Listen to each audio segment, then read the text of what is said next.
another one. DBN Live is going down like a plane crash, y'all. Boy, it went down like a plane crash today at this press conference. That was a hell of a press conference, wasn't it? God damn, boy, we about to talk about it. Tank Davis beefing with Fight Hype and Floyd Mayweather. We about to talk about all of this, man. We about to go ahead and talk about all of this. Welcome to the show, guys. First things first, let me go ahead and shout out some of the cats in the comment section before we even get started with the show. What's that? Yakov White? What's going on, man? My man Roy Hampton, what's going on, man? My man Roderick Thompson, what's going on? Miss Boxing Fanatic, what's going on? Okay, my man X-Con, all day. Lawrence Williams, always got to give love to the first cats in the comments section. To Sean Stewart, what's going on, man? LJ, yeah, man, we got a lot to talk about, man. This was a hell of a press conference. Entertainment, boy, entertainment all day. Money Pal, one of my panelists, Money Pal, in the comment section, he said it is indeed another one. You already know it. You already know it. Yeah, man. Let me go ahead and get this started. And my man IMO Sports, I'm still trying to figure out how to get you back on in the comment section, but we'll talk about that in a minute. Hey, before we start, man, go ahead and rep your city, man. Rep your state, rep your country, rep your island. You know we international over here. Yeah, man. We about to talk about this, man. We about to talk about this press conference, this beef. Tank Davis versus Fight Hype. Tank Davis versus Floyd Mayweather. Tank Davis, he revealed the whole situation with Lomachenko. We're about to talk about all of it, guys. Let's go on and get it, y'all. Let's go on and get it and do it like we always do. Let me switch this camera up. With no further ado, let's do this, y'all. What's going on, y'all? Welcome to another edition of DBN Live. I am your host, Dante.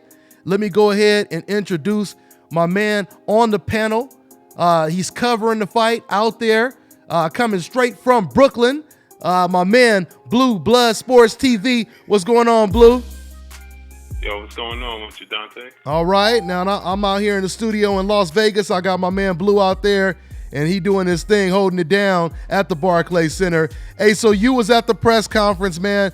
First things first, before we get into the heavy stuff, man, if you could just describe the setup, because you know they had the situation where they moved the press conference from one location to the Barclays Center because of the 6ix9ine Broner beef and the Charlo situation. Speak on that before we get into the actual press conference, Blue. Yeah, man, it was heavy, man. It was airport heavy, man. You know when you go in the airport, man, and all the police and the lines, that's how it was when you walked in, man. Wow. Security like that, huh? Man, it was so crazy that, you know, when you go in the press conference, when you go into anything like that, they'll check out our badge and check out bands, you know, right from the beginning. But that's it. And they would randomly come up to us, check out bags and check out bands. Randomly, huh? Wow. Yeah, while we already in there. Yeah, that's crazy, man. I really, like I said, man, I really don't think that it was that serious. You know, I mean, once again, if Tekashi 6ix9ine, if he's talking about betting money, that don't sound like he talking about, you know, going up there with his homies, you know, shooting up the whole spot. You know what I'm saying? I don't think that's what that means. He gonna bring his goons up there. But let's go ahead and get into this press conference. Once again, you was there. You watched it all go down. We got so much to talk about. What were some of the highlights? What did you take away from this press conference, Blue? Well, the first thing I noticed, I told Ego and I told Fred Barbershop. The first thing I noticed when I was there, I said, yo, check it out, man. On the panel, you know, because on the card they got Broner, Tank, and Charlo, and they facing their opponents, right? But at the press conference at the table, they had Charlo sitting on the opposite side, and they had Santiago sitting on the side with Broner and Tank Davis. Oh, wow. I swear I noticed the same thing. Thing. Wow. Yeah, so they didn't have Charlo sitting next to Broner. No, not at all, man. Yeah. Not at all. Tension, boy. tension like a and mug. it was so crazy, man, because another thing, you've been there, so you know what this is, man. When you do the press conference after the face-off, they let you go, you could talk to the boxers and get the interviews and do all of that. It was like a free-fall, man. It was like catch who you can at whenever you can, and that's it. And they had Charlo on the other side of the arena, and they had Broner and Tank on the opposite side doing interviews. Jesus. Yeah, so it was serious. It was serious. Now, when it comes to the press conference, you already know Adrien Broner. He had a whole lot to say. He got into it with Leonard Ellerbe. He called your boy Jesse Vargas and Leonard Ellerbe a bitch ass nigga. So I mean, it really, really went down. I mean, that's one thing I will say about Adrien Broner. I mean, if he could just start winning with this personality, you know what I'm saying, as animated as he is, the boy could be huge. He could really be big because he has the personality. He just got to win some fights to go with it. So I mean, what was your thoughts on everything that transpired, with him, what he had to say about Jesse Vargas? I believe he said something like, you lost fights against every time you stepped up, you lost too. He was basically trying to say that you in the same situation as me. Every time you stepped up, you lost too. All right, that's pretty much what he was trying to say.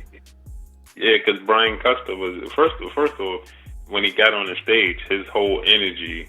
When you walk in the house and your wife is angry at you, she feel like she knows something, or she got something on you, but she just waiting for you to say something so she could explode on you. That anxiety in her, and you could tell she got this nervous energy. She moving around. That's the kind of energy Broner had. As soon as he stepped on the stage, he got on the stage. Everybody, introducing himself, everything. He put his headphones on and totally ignored everybody. He ignored Lou DiBella. He ignored Brian Custer. He ignored Steven Espinoza. He ignored everybody. He put his headphones on and totally looked straight and didn't even acknowledge anybody while they was trying to talk to him. Nothing, man. Right from the jump. Right from the jump. From the jump. And once again, man, he realizes how important this fight is. He realizes this is do or die right here. I know he realizes that, even with the questions that Brian Custer was asking him. Of course, Brian was on the same page as us because that was one of the main questions he asked him, and that's what really got Broner a little heated. He said, "How important is this to you?" And he said, of course it's important for me to win. And then that's when he went on that rant and he started saying, all y'all against me, et cetera, et cetera, et cetera. So. And before that, Brian Custer asked him a question, and he actually took his headphones, turned the music up on his phone, and put the headphones to the mic, and he had the song from White Chicks playing. And he was just bobbling his head. Everybody's just looking at him. He had that playing. Then he took it off, put the headphones back on, and that was it. Wow. Mm-hmm. And what about the Spanish exchange, man? Hey, Blue, I thought that was pretty funny. I thought it was funny because when Jesse Vargas, said his piece, and then he said, if you will allow me, I want to say this in Spanish. And I'm just looking at Broner's reaction while he's speaking in Spanish. Broner looking around like, I don't know what he's saying. I don't know what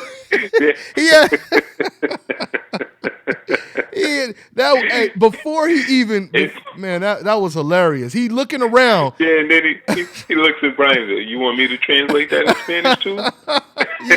I was getting to that. I'm like, before he even did that part, which was the punchline, just setting it up, his whole body language, listening to Jesse Vargas. And then, like you said, what did he say? He said, y'all want me to translate on what I just said?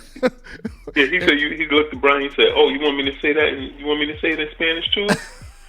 And then he started off talking Jamaican, and then he went into this fake Spanish talk, and then he finished it off with, he called him a bendejo or something. Puto, yeah, he called him a puto. Yeah, puto, yeah. Yeah. And then, sí. He's puto. See. Man, hey, this boy got material. The boy got material. Yeah, man. He got material. Was thick. You know, the whole atmosphere, the tension was thick. You know, there was a lot of rules and a lot of sit downs and NYPD all over the place, man. You know, the tension was thick, and I mean, he really it started off kind of dry, and then he you know, he do what Adrien Broner do, man. He entertained. He entertained, and he had a lot.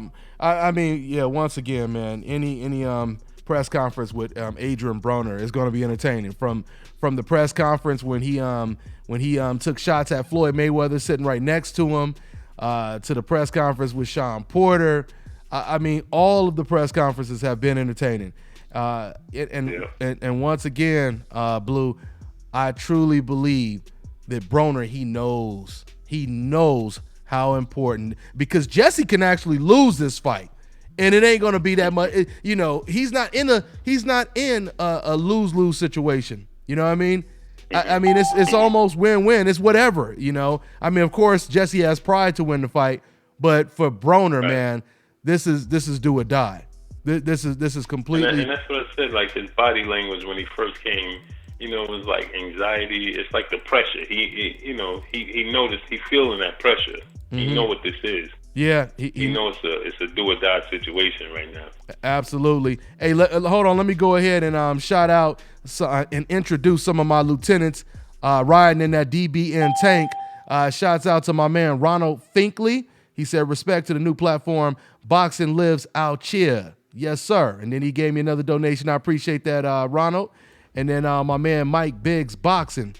He says, smash that like button. Salute DBN New Media, LDBC, Wrench Gang in here all day. I appreciate that, Mike. I appreciate that. We're not going to be on here too long, but let's try to take some calls and get some reactions from the fans, what they thought about the press conference and everything that transpired. And remind me, we got to talk about that beef with Tank Davis versus Fight Hype and Floyd Mayweather. He dropped some interesting jewels when it comes to the Lomachenko situation too. So we're gonna talk about that. Mm-hmm. Let's take another call first though, or take the first call. We got 706. What's going on, man? What's your name? Where you calling from? What's going on, Dante? It's Jason from Atlanta, man. What's going on, Jason? I just wanted to call in and say some things about Broner and Tank being some thankless little bastards. They've been acting like some brats. I mean, they should be thankful for the amount of fame they've gotten off the Mayweather name. I mean, without Mayweather, Broner would be just another fucking undercard fighter. If Broner didn't use the Mayweather brand for his advantage, he would be nothing. No one would even give a shit about him because he hasn't done anything in boxing for people to care about him anyway. And Tank, without Mayweather giving him his blessing, he would be just another fighter like Oscar Valdez fighting nobodies, and nobody would even care about him. And he's got like almost 1 million followers. That's because of Mayweather blessing. And these guys are fucking selfish as hell. I mean, instead of thanking Mayweather, they're shitting on Mayweather because he's so nice to them. And, you know, you guys in the media should be also tougher on these fucking little punks. You guys are too nice to them. I think all of you guys, Ego, Dante, you guys are all too nice to these fucking punks. These guys are disrespectful. They don't thank people like LRB and Mayweather, what they've done for them. And now they want to thank Haymon when Mayweather is the one who's been pushing Tank's name everywhere. Without Mayweather around Tank, he wouldn't have half the media that comes around him. So, you know, I mean, these guys are thankful. You believe they're ungrateful. You believe they're ungrateful. They're very ungrateful, and you guys have been too nice to them. You really think so? You really think so? You think we've been too nice to him? I'm talking about face to face. When you face to face interview him, you should ask him, where do you think you would be if Mayweather didn't promote you? Where would you think you would be if Mayweather didn't put you on the Mayweather Matt card? He's got fans. But that's because that topic was not hot at the time, though. We talk about whatever is relevant at the time. I mean, I'm not gonna just come up with topics in this situation. It would be relevant to bring up, Mayweather, et cetera, et cetera. But previous, interviews, this wasn't a hot topic like it is right now, no. It's just like with Tank Davis, right now we would obviously ask Tank Davis, like Boxing Ego did, and other reporters, I'm sure, asked him about the beef with Floyd Mayweather. I mean, and it's not so much to throw our opinion and chastise these fighters. Our job is to interview them and get them to talk about it. It's not a beef. It's not supposed to be a beef with us. We're supposed to ask them the questions and get them to answer the questions. So No, not really beef, but I've never seen any reporter ask Tank or Broner where they would be if they never used Floyd Mayweather's name or blessing to get ahead. Because without Mayweather's name or blessing, Broner and Tank would be undercard fighters like the Charlos. They would not be the next level fighters like they are now. They would not be getting these big ratings without Mayweather's cloud around them. Broner's been hanging around Mayweather for like 6 years. That's how he became mainstream. He springboarded his fame off of Mayweather. But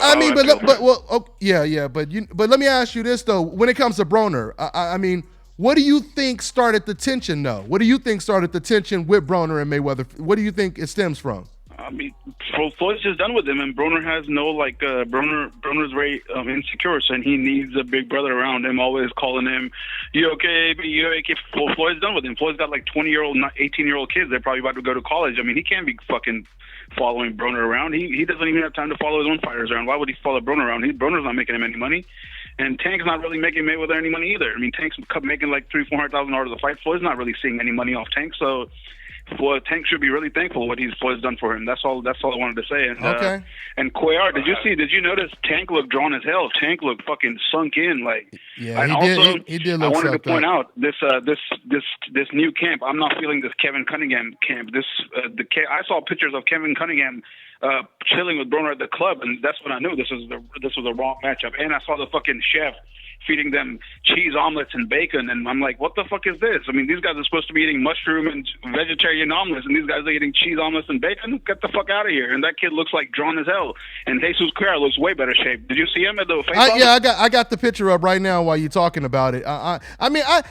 Me personally, I don't read too much because I've seen a lot of fighters like that. You know, the day of the fight or the weigh-in, they look super sucked up. You know, but the next day. Yeah, but look here, I've never seen Tank look this sucked up, and look how good Cuellar looks. Cuellar looks like great. Cuellar does not look sunken at all. He don't look sucked up at all. He doesn't look sucked up at all. But did you guys watch the series 25-8? I've never seen fighters eating cheese omelets and bacon when they're trying to make weight. And this fucking chef they have, this guy's from the hood, and I have nothing against the hood, but he was on ES News earlier with hanging out with a bottle of Hennessy. You don't want chefs like that in your camp, man. I mean, these guys need to grow up. These guys need to be more professional. They need to have like an organic chef or something, you know? I'm not feeling this. I gotta disagree. The chef is on ES News walking around with a Hennessy bottle. I mean, come on. That's not the kind of shit you need in your camp. Hey, but I gotta disagree with you as far as the where would they be, because you gotta remember. See, a lot of people don't remember that Broner was headlining cards already prior to him linking up with Floyd Mayweather. Now, maybe you have a point with Tank Davis, but Broner was already headlining cards prior to him linking up with Floyd Mayweather. So I can't say that. I don't think he ever linked up with Mayweather. He just hung around Mayweather, like he rubbed off him. He used Mayweather's fame to, I don't think he was ever with Mayweather. You got to remember, Mayweather started reaching out to him when the comparison started coming into him.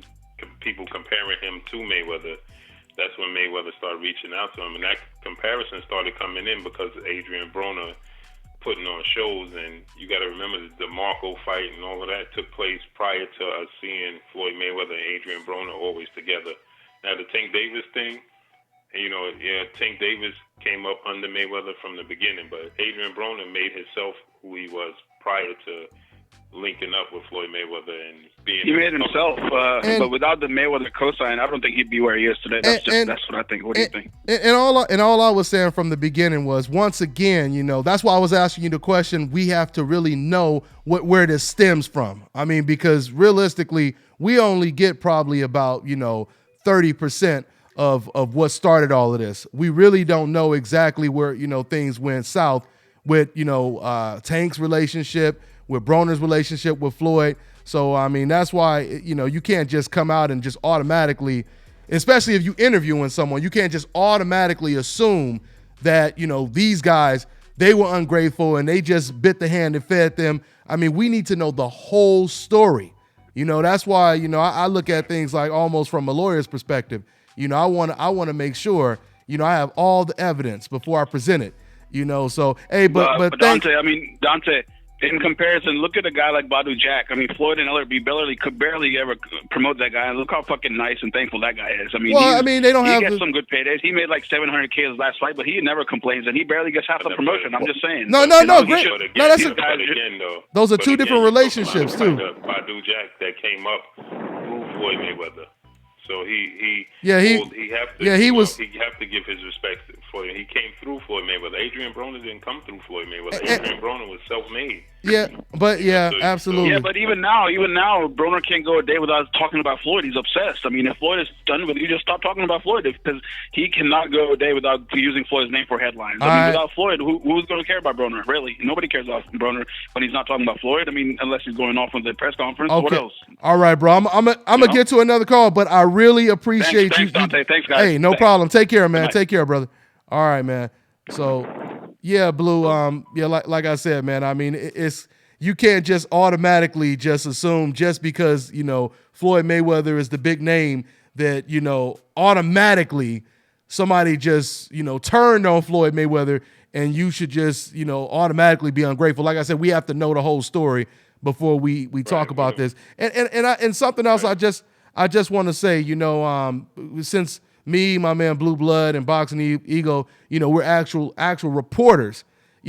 I just want to say to some of the people in the comment section, you cannot compare, reporters that's going out and interviewing the guys, to people that's not interviewing them and they just doing commentary. You know what I'm saying? Because I noticed someone was saying something in the comment section talking about, and there's nothing wrong with doing commentary, but understand there's a difference.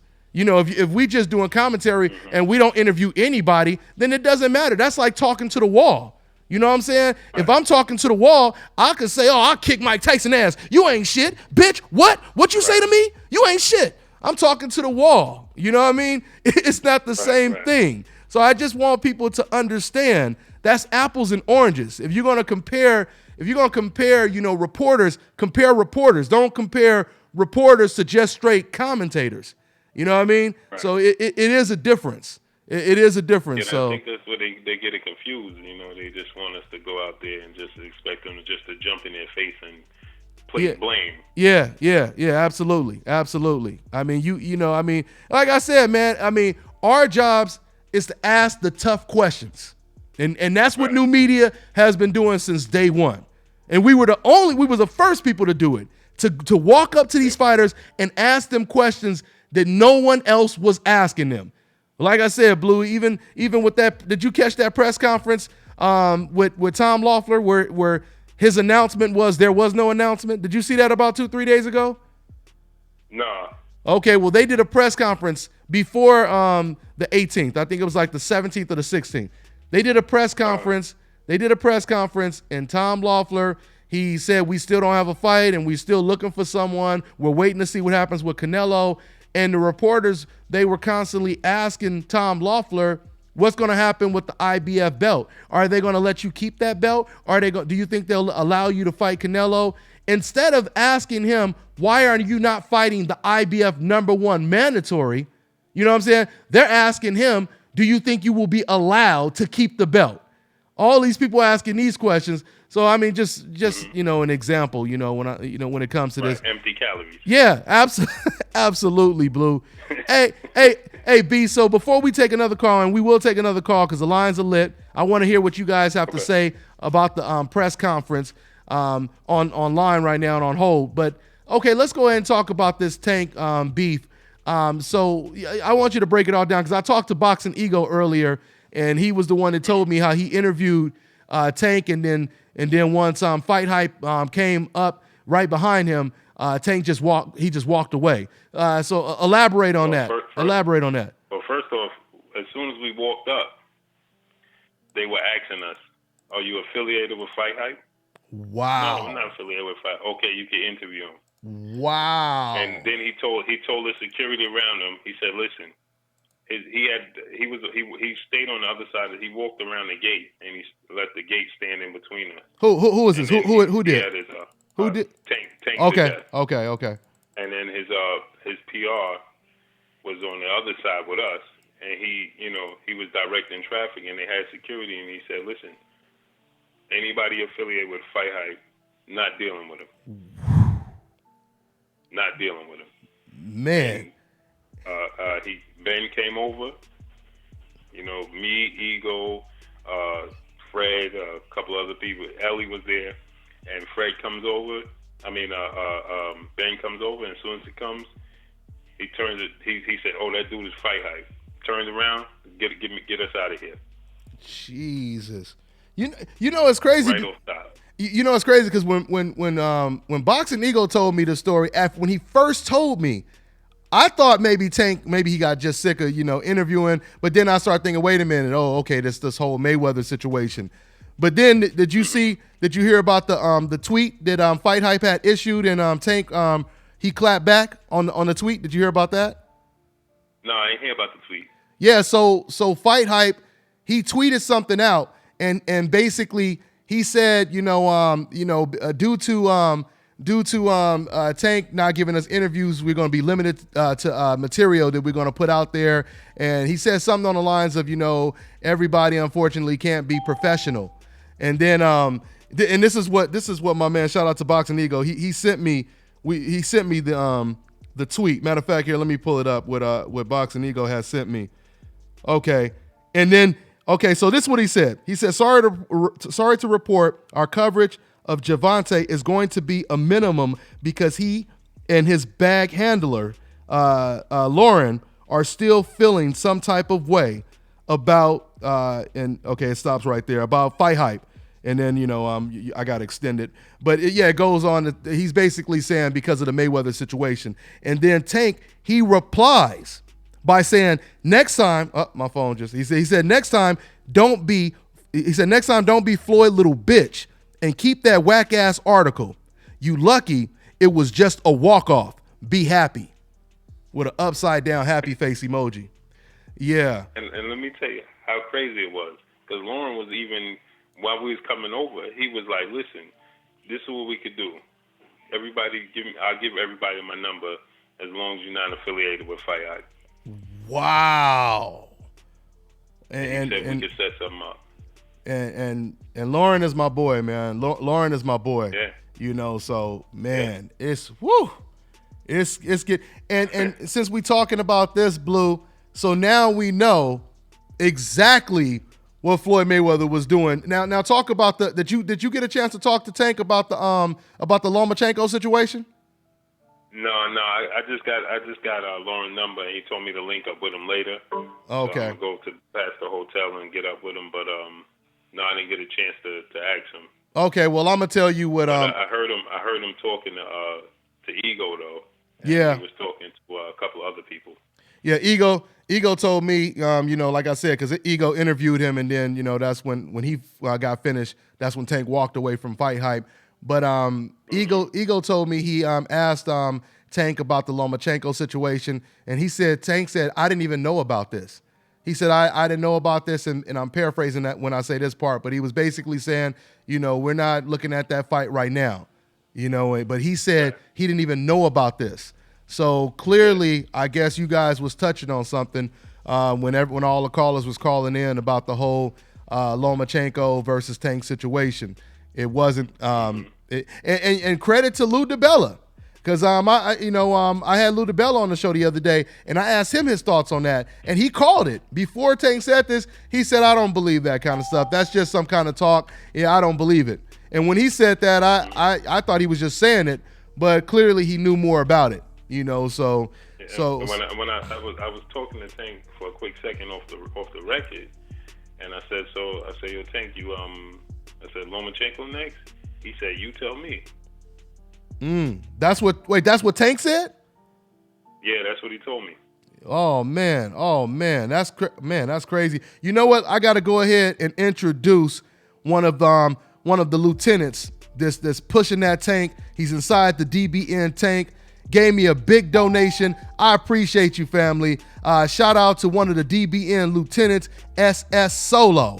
I appreciate you, family. He said, what's up, DBN? Truly appreciate #new media being the voice for many fans. And my man, Yakov White, he gave me another donation. I appreciate that, man. He said, keep it rolling. Yeah, so and Rock. Did I get Rock? Okay, yeah, some more over here. Another one of the lieutenants, Rock 1. He said, your fans, Ego fans, are true boxing fans. People look for your channels and they don't donate to the cause. Imagine the earnings on your fan base alone if they were given the fights they wanted to see. Okay? Yes, sir. Let me see here. I'm scrolling up over here. Hey, I appreciate the donation, Rock. I appreciate the donation. Ohio runs boxing. He said Broner will let those hands go. I guarantee you. Hey, let me go back since he just said let his hands go. Coincidentally, Blue, I was watching one of your videos and on the press conference, and then all of a sudden, your video popped up with you interviewing me, and it's just crazy the timing of this. And you interviewing me, this was when we was in New York together at the Broner press conference, the Broner something for, I think it was a press conference. And I'm over here saying, the Broner Garcia fight. What's that? That was the Broner Mikey Garcia fight. Yeah, the Broner Mikey Garcia fight. And it's crazy because I was telling you in that interview, I was like, man, this is Mikey, this is Broner's last shot. And I think he's going to let his hands go in this fight, et cetera, et cetera, et cetera. He's training hard and this and that. And it's so crazy because, that's what a lot of people find themselves saying right now when it comes to this situation. You know what I mean? Yep. So we'll see. We'll see if this is a different situation. And we asked him today, Broner, you gonna let your hands go? And he said, actually Fred asked him, he said, listen, you had an issue with letting your hands go the last couple of fights. And he agreed. He said, yeah. He said, how? So Fred asked him, he said, can you promise us that you're going to let your hands go in this fight? And he kind of went around it. He said that, just watch the fight. Just watch the fight and you'll see. Just watch the fight. Just watch the fight, huh?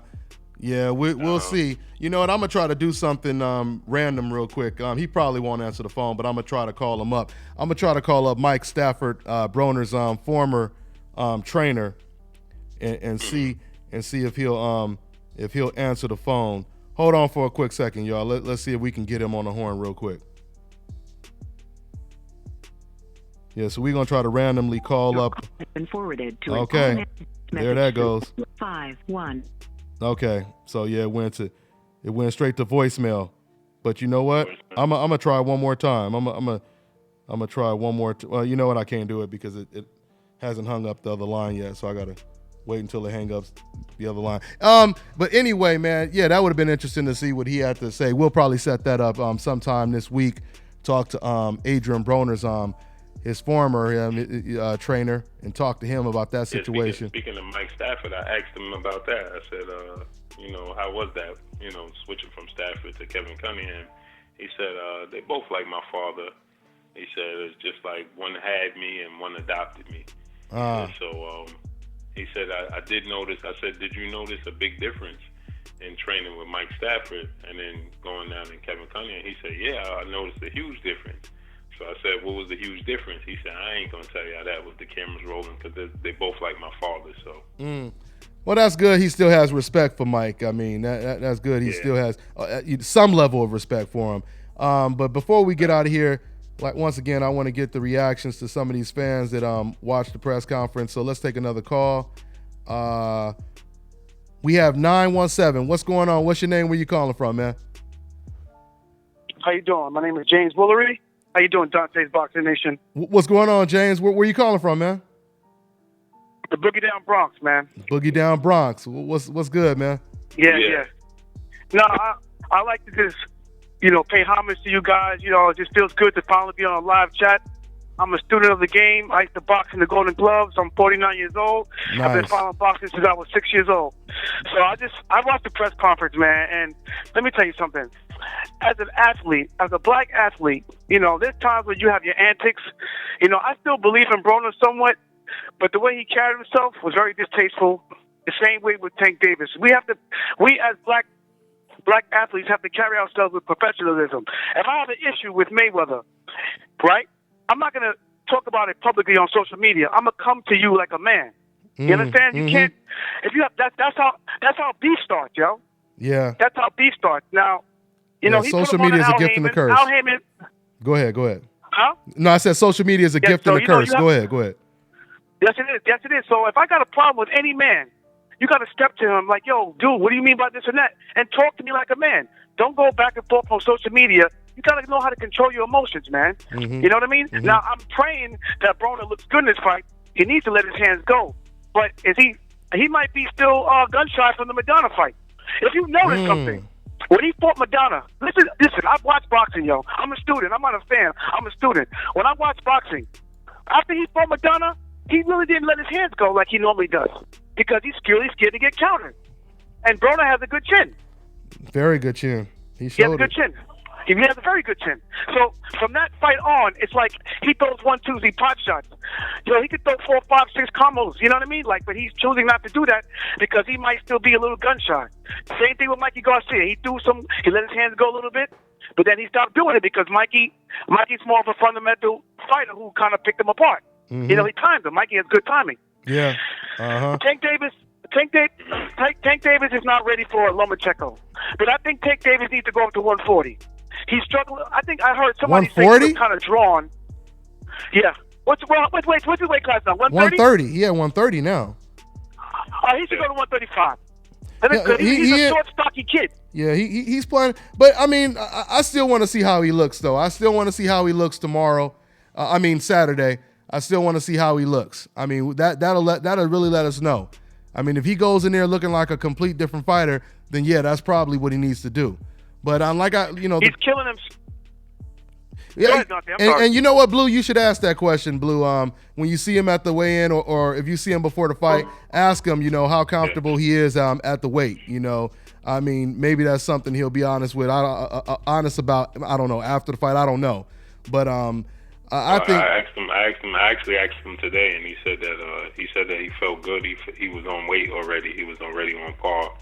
So he said that he felt wonderful. He said this is the best he ever felt. Mm-hmm. Okay, that's good. Then that's good. But I've seen Terrence Crawford. Go ahead, bro. The way Tank is built, he has to stay in shape the whole season because I don't know. Somebody mentioned that he was eating grits and not grits. What was it? Eggs and bacon or something like that. I mean, yeah, something like that. I mean, that shouldn't really matter. No, but he's young. So if you're young, you should be able to stay in shape all year round. You know what I mean? Don't let yourself get sloppy. Because I can tell the way he's built. If he doesn't work out, he's going to get husky. He has that type of build because he's short. Yeah, absolutely. Hey, man. Well, I'm going to try to get to some more calls, man. Thanks, man. You dropped some jewels, no doubt, man. Hey, have a good one, all right, bro? No problem. All right, man. Yeah, Blue. So, I mean. Yeah, he definitely looked. That's the first thing we noticed, man. When he walked out, the first thing we noticed was I noticed it too. Yeah. I noticed it too. I mean, in this image I'm looking at right here, you see his cheekbones. I actually thought he had some kind of design, or that, I thought that was like a beard, little line right there, and that's his actual cheekbones. Yeah. You feel what I'm saying? You see it looks like cyber. It looks like Quay's sideburns. Yes, it does. Yes, it does. So no doubt he does look sucked up, but I don't really look too deep into that because I've seen Terrence Crawford look sucked up, in fights. You know what I mean? I guess to me, I guess when fighters do get sucked up, it's a little bit of an indication that a lot of them do cut a lot of weight, period. Like they walk around at a heavier weight. So, if you cutting like that, you're going to look like that. Canelo, of course, looked like that when he fought against Floyd Mayweather. I know a trainer, I know a gym owner out here, and I still trip off when he tells me this, but he told me, he said this about 2 years ago. He said, yeah, Canelo used to come out here to Vegas. He used to, use my gym to train. And he said the guy used to walk around at like 200 pounds. And he said, because at the time I didn't know who he was. And he said he fights at junior middleweight. And the gym owner was saying, how the hell does this dude fight at junior middleweight? He said, because he was at least 200 pounds. So yeah, a lot of these fighters, they really cut weight. I mean, you got some. I mean, not all of them are like that. Floyd Mayweather has never been like that. But some of them are. But it'll be interesting. So do you think this is going to affect him, Blue, tomorrow on Saturday? I don't think so, man. I think he's gonna rehydrate. I think that I think this is how he should look to us in a sense. When he's actually in training camp. When he's actually focused. he's going to look drained because he's coming down. He's not staying disciplined year round. So when he have a consistent and a focused training camp, this is how he's going to look. He's going to look weight drained because he's coming down from so high. Yeah, absolutely. You know, we so used to seeing him every time we see him, and he don't look weight drained. He don't make weight. Yeah, I mean that right there, I think that's more something we need to look at is the fact that he didn't make weight in his last fight. If he doesn't make weight tomorrow, okay, now we really know it's a problem. Now we really know it's a problem, especially if it happens 2 times in a row, back to back. Let me introduce another DBN lieutenant. I appreciate you, family. I want to introduce my man D21519. He said, DBN Nation, smash the like button. 300 plus watching, less than 100 likes. Come on, Nation. I appreciate you, man. I appreciate you pushing everybody. That's right, y'all. Smash that like button if y'all like what we're doing over here, because we're going to be bringing a lot more to you guys if you like what we're doing over here. Let's go ahead and take another call. I mean, this is real cool getting the reaction of the fans after such an entertaining press conference. Let's go with 404. What's going on? What's your name? Where you calling from? Hey, how you doing, Dante and Blue? Hey, this is Q from Stone Mountain, brother. How you doing? Q, what's good? I'm good, family. I'm good, man. Did you check it out? Hey, man. Oh, yeah, man. Driving home, man. Hey, first off, man, I'd like to say, Blue, hey, man, that was some great interviews today. I did hear Tank say, hey, this is the first time he actually had a chef in-house, so he was actually eating healthy. So from the interviews that I saw, so that's good. And I understand what my man from the Brookie down Bronx said, but honestly, if nothing else, Adrien Broner can talk some shit and sell a fight. Mm-hmm. So he might not like it, but I was like, if nothing else, he can sell a fight. Yeah, oh yeah. And third, man, that damn Paulie Malignaggi, boy, when you get him on camera and start talking, he tell you some shit. I never heard anybody actually say, maybe I just missed it in all the interviews, but that was the first time Vada actually went down to Mexico. Mm-hmm. I never heard that. Yeah. Oh, wow. So yeah. Like I said, what Paulie said. They shocked him. What Paulie said holds merit, right? It holds water. What Paulie said, that surprised him. That surprised him. Paulie and Leonard Ellerby was like, yeah. Well, that was the first time he actually went to They actually went down to Mexico, so he wasn't expecting them to come down there. And I was thinking, I was like, because I'm in currently I'm in San Diego right now, brother, and I noticed every time he starts camp or get ready for a fight, it's a big deal because they say he's in San Diego training. So I just thought it was awkward. Like, damn, this time why was he in Mexico? Like, this new normally. Oh, so I was like, damn. It makes all the damn sense now. Like, wow. At that point, that's the thing that put me over. They said, okay, yeah, it's some substance to him, because I was like, that Vada never has ever went down to Mexico to test anybody. I said, damn. So thank you, brother. That's all I had. Hey, no, good stuff, bro. Good stuff, Q. Thank you, man. Boy, oh boy. And you know, and think about this, Q. This is the same thing with Manny Pacquiao. I'm just saying, to be honest, he goes to the Philippines, he trains out there, and then he comes back out here to the States and he trains out here. I mean, but like I've been saying since day one, it doesn't make sense if you are a millionaire, you have a chef, your chef is cooking you the food, and you telling me you was eating contaminated meat that gives you an advantage in a fight, and you didn't fire your chef? You didn't question your chef and ask where he got the meat from? You didn't do any type of personal investigation? You didn't say, hey, y'all messing up my damn career. My reputation is on the line. Somebody gonna pay for this. You know what I mean? You would think he would have reacted that way. He didn't react that way. He didn't go looking for. And we know why. That's because he went over there with the mindset that that's going to be his alibi. That's going to be his alibi. That's going to be built-in alibi, which is why a lot of people. I won't say it's an alibi, but a lot of people who cheat, of course, they're always promised. whoever, gives these guys these, PEDs, these doctors, they always promise them, I'm sure. I'm telling you, man, it's fucking fail-proof. Ain't no way you're going to get caught. Just take it the way I tell you, take the cycles on the right times. It's no way you'll get caught. You know what I'm saying? And they fall for the okie doke. And they always end up getting caught. You know what I mean? And did you see Boo Boo Andre, those memes he keep putting up on Instagram? No, I haven't. He keeps putting up these memes with him breaking in Canelo's house and running up in his room and with his mask on and everything, and he goes up in the bathroom and he finds all the bottles of steroids and all this stuff, and he looks around, he snatches up the belt and sneaks out the window.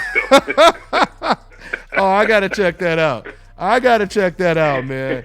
Oh my goodness, that don't make no damn sense, man. That don't make no damn sense. This dude is crazy, man. And you know what? And first, we're gonna take another call, but this is something else that's kind of annoying me, man. Because Paulie kind of touched on this too, but he didn't go as deep into it. I mean, he did say, what they did to him, suspended him for 6 months, they didn't fine him or anything like that. They didn't do anything to him. I mean, realistically, if you're gonna suspend him for you're just suspending him on vacation. You know what I'm saying? It's like I'm a suspend your vacation and force you to go on vacation. But when you're ready to come back and fight, you will no longer be on suspension, because this is what they did, man. This is what they did, and they backdated, which really tripped me out. In some ways, they backdated the suspension because he was suspended March 23rd, but they backdated the suspension to February 17th. When he tested positive for his first test.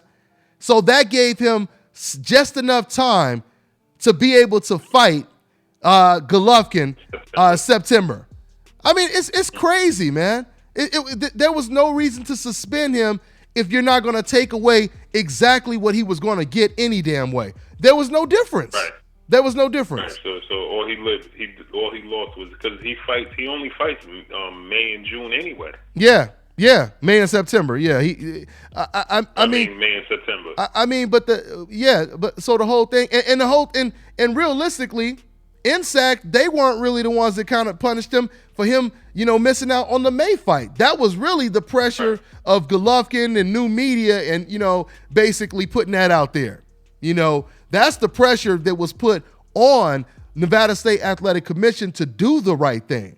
So, Canelo got everyone, in his corner right now. He's got the WBC, even though he don't even like the WBC. He got them defending him. The Nevada State Athletic Commission, they made sure that this fight still happens in September. It's just crazy. And to a certain degree, he got Triple G even defending him, because Triple G want to take these light-ass touch fights because he already knew that he was going to fight Canelo again in September. Yeah, he knew. I mean, I do think now. I do think now Golovkin probably looks back in hindsight and he's like, "Damn, I did kind of screw this up, of not getting this paycheck." But he's still gonna get the paycheck this year any damn way. You know what I mean? But once again, I mean, it just still sucks. It still sucks that Gennady Golovkin. What you think is gonna happen with the IBF belt? What do you think is going to happen with that? Because I heard talks that they're going to strip him. They haven't stripped him yet. So I don't think they're going to strip him of that belt. What do you think? I don't think they're going to strip him either.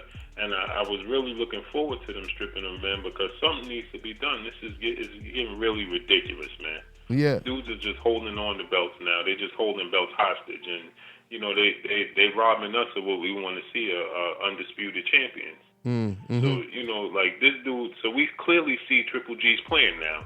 He don't even mind if he gets stripped, because guess what? Just like we all assume, what's most likely going to happen, he'll fight Canelo in September and his ass is going to retire. So what happened to all the talk of him wanting to be undisputed, wanting to collect all the belts? It's forcing them to, and this always happens, Blue. This always happens, man. When people are disingenuous, this always happens. You know, you try to use these excuses for why you don't want to fight a certain fighter. That was always what everybody was using to defend Golovkin. He wants to unify the belts. Leave him alone, y'all. He wants to unify the belts. That's why he's not moving up. So if you even putting it at risk that you just may get stripped, just like Lou DiBella said on my show the other day, because I said to Lou DiBella, I said, well, you know, that would suck for Golovkin because his goal was always to unify the belts. Lou DiBella cut me off and said, if he wanted to unify the belts, there's no way he would be trying to avoid his mandatory when he knows that, you know, he's in risk of getting one of them belts stripped. So Lou was like, you know, that's BS. Lou was like, that's BS, you know. And now we can see the plan. We clearly can see the plan. He's going to fight Canelo. If they strip him of his belt, he'll fight Canelo. If he wins that fight, he's most likely going to retire. If they strip him of one of the titles, he's going to retire. If they don't strip him, he'll probably have another fight with Billy Joe Saunders. And either which way, I don't think we're going to see Triple G have more than 3 fights. It's going to be Canelo. No. Yeah. And that's why, you know, Abel Sanchez, you know, when I had told him, once again, you just give them enough rope, you know, because when I told Abel Sanchez that Golovkin said after the Kovalev-Ward fight, after Ward stopped Kovalev, Golovkin said immediately after that, I'm probably going to retire. He said it. He said, I'm probably going to retire after the Canelo fight because, you know, he said every fight is difficult. And, you know, my family, they want me to retire, et cetera, et cetera, et cetera. You know, like I told you guys before, this is no different than when Hitler, you know, with one of his allies, which was Mussolini, Italy's Mussolini, when Hitler seen his ally get drugged through the streets after they killed him and they was playing with his body like a damn piñata, you know what I'm saying? That's when Hitler said, oh no, I'm going to kill myself before Russia gets here, before, you know, America gets here. I'm going to kill myself. And that's why Hitler said, burn up my body and hide my body, because he didn't want that embarrassment. And right now, Golovkin does not want to be dragged through the streets. He looked at Golovkin was dragged through the streets in that Ward fight. Golovkin played the role of Mussolini and Golovkin, and I'm not calling Golovkin Hitler, but I'm just follow me with the metaphor. He does not want to be looked at in that bad light, in that bad of a light. You know what I'm saying? Also, it's just like the situation with Canelo with the suspension. And, you know, it's just like, you know, when these cops kill unarmed black kids in the street and unarmed black folks, and they put them on suspension with pay. Mm-hmm. Yeah, with pay. So in other words, they get on vacation, and then they open up one of them FundMe pages, and they get $100,000 to $1 million in donations. Like that one chick, Sarah, whatever her name is, the one that shot the dude in the highway, on the highway. Her name was Sarah something. She opened up a GoFundMe page and she got like damn near 100 racks already plus. You know what I mean? And her husband was up in the helicopter talking about. Yeah, that's a bad looking man. That's a bad looking man. But they don't say that about the NRA when the NRA is walking down the street with guns, or that one Nazi group that was walking down the street. Now, none of them are bad men.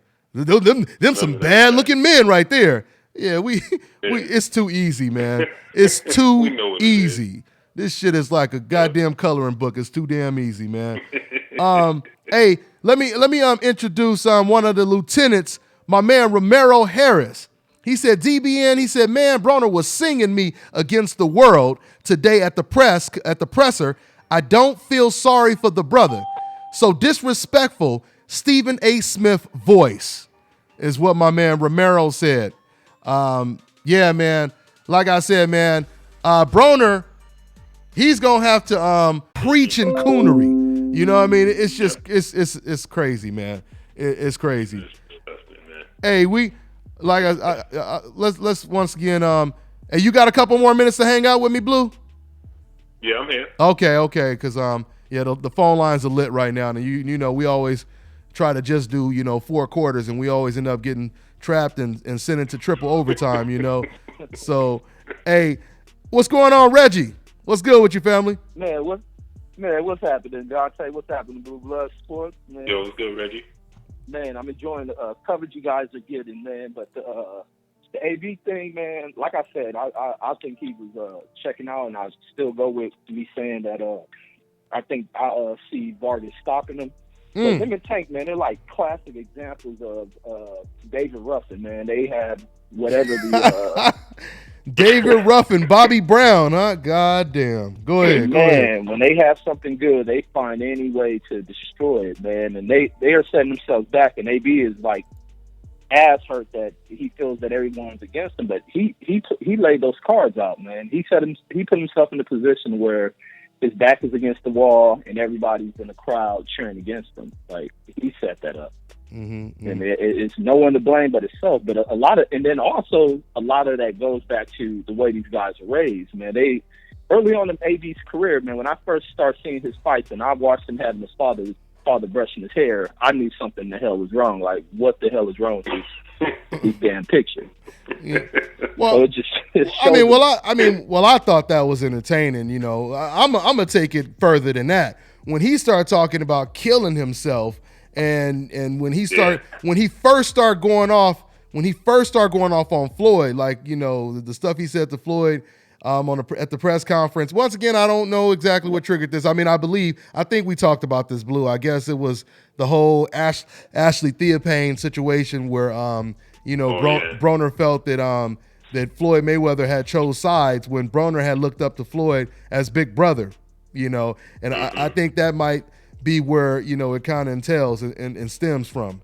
But I think the real reason when people start turning on him was his activities on social media. It was around that time when he's in that Walmart, he receives change and he does the shit where everybody in the store is peasants about what you giving me change for, and tosses the money in the air. And that was like the start of when shit started going downhill from him. Yeah, I remember everybody. The thing is, when a lot of people want to be like Floyd Mayweather, man, you know, as far as wanting to be the bad guy. But, you know, Floyd Mayweather did it to a certain extent, and then Floyd Mayweather backed it up in the ring. Mm-hmm. He had a plan. So these dudes, you know, sometimes they and to an extent, the Charlos are trying to take that route with, you know, trying to be the villain. But, you know, you got to keep, that's a lot of pressure that comes along with that, man. It's a lot of pressure. A lot of pressure. And I just, speaking of Charlo, man, I just hope, you know, they're still focused, you know, because, you know, it makes you wonder sometime when you see some of them Instagram videos and everything, you know, it just concerns you just a little bit. You know, I just hope, you know, that they're still focused when it comes to training, because that's the one. Speaking once again, making the contrast, comparing Floyd Mayweather to comparison. You know, no matter what Floyd Mayweather did, he was 100% focused. You know, and he trained like he was going against Muhammad Ali and Mike Tyson the same night. You know, he always trained like that. You know, so the way he trained, it was year round.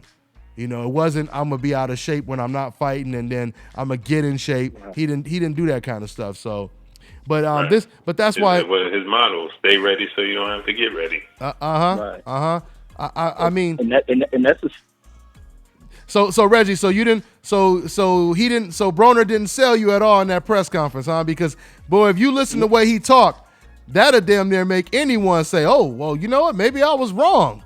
I guess Broner's going to win this fight easy. God damn. You know, I mean, that didn't sell you, huh?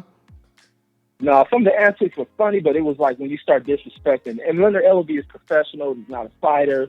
He's not the guy you got to worry about. You call him a bitch ass niggas and fuck him. And that's the David Ruffin side of it, man. It's really something. There's a lack of mental fitness when it comes to him. All the motion and dancing and the headphones, and that's just a sign of dudes dealing with anxiety and other type of mental issues that he uses to try to suppress his fear. I think a lot of his fear, probably the Charlo sitting on stage with him, and probably him feeling people in the crowd aren't with him. So it's just his way of masking the true fear within him. Wow, man. Yeah, it's funny you said that. That's what I said, Dante. He when he came out, it seemed like he was real anxious. And you know, another thing, he said that oh, this is a bullshit press conference. Man, I've been there for Deontay Wilder. You've been there too, Dante. So you know we've been there for Deontay Wilder. We've been there for plenty of fighters. Man, that shit was packed wall to wall today, man. Wall to wall, huh? Man. Wall to wall. Wall to wall. Man, and that's why I kind of hate we didn't get the press conference because they canceled it because of that 6ix9ine situation. But yeah, I just already. Hey, Blue, what were you were telling us when we were texting back and forth? You said you think that it also has something to do with threats to Charlo too, right? The word in the street was that they might get at Charlo too. Yeah, because the media workout sheet that they gave us, you know, with the hours and everything, it only had Charlo there for 10 to 15 minutes. They were gonna have him in and out. And you know, I was hearing rumbles that it was due to the fact that, you know, the threats, they didn't want, you know, issues to be turned out with him, along with the issues with 6ix9ine, and it got out of hand. It got out of hand. It's a sport of boxing, and it's spilling to something else. Yeah. I mean, it don't need to be. I know they have to be protective of the fighters, but yeah, once again, I'm gonna keep saying it. I don't believe 6ix9ine is the type of guy to show up with his goons. And I honestly, I believe even if his goons wanted to do something, I truly believe 6ix9ine would have been like, no, that's gonna make us look bad. I truly believe he would have did something. He would have said something like that, you know. But and you know what too about that too, Dante. It's 6ix9ine here. If you're from New York, you know that he has an ongoing beef with this other rapper here named Casanova. And now they're saying that and which is a real beef, you know, between them two. Yeah, it ain't no placing bets or nothing. Yeah. Well, they're saying now that Tank Davis is gonna have Casanova walk him out. That sounds like that. This is getting more and more entertaining, man, as the minutes go by, boy. Oh boy. It's going down like a plane crash this weekend, y'all. Oh my goodness. Ain't no telling who gonna walk to the ring. Ain't no telling what's gonna happen, guys. Man, it's going down. It's going down. This is the type of stuff that these the white folks that we look at as far their statements are racist, but this is the shit that gives them fuel to make statements like that. Like here, these guys are bringing in, and they're still young, so they're young and they're not really learning shit. They haven't learned the lessons of what went on within the rap industry. And now that there's a powerful tool such as social media, that people are starting beef over the damn phone. Like, and these beef you guys may not escalate it, but there's outside people that want to make a name for riding for you that will take shit to a point it should never go. Here you guys go effing up. I hear what you're saying, Reggie, but I don't think me personally, I don't think, you know, we should have to worry about, you know, us looking bad or them trying to, you know, perceive us as negative because we bring in rappers to the ring or something like that. I mean, you know, that to me, I don't think, you know, even though we all know that, you know, when you're black, you do have to be 10 times better than everyone else just to be treated, you know, close to even. You know what I mean? Deontay Wilder can tell you that by way contrast of Gennady Golovkin when it comes to getting knockouts. But at the same time, yeah, man, I think it's really reaching if they do try to you know, perceive negativity because you know, boxers are coming to the ring with rappers. I mean, this is a fight sport. You know what I'm saying? It is a blood sport.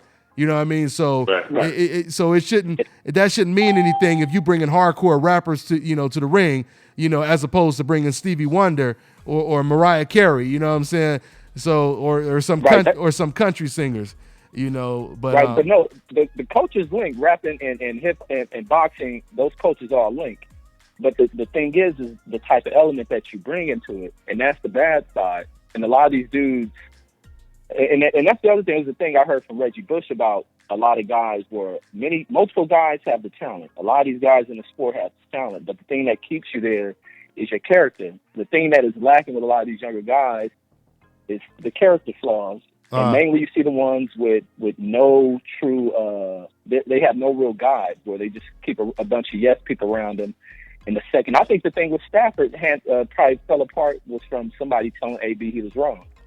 AB had serious problems. Well, and you remember around that time, they say, hold on, what's this? Somebody just texted me. I just got a number. They say Adrien Broner.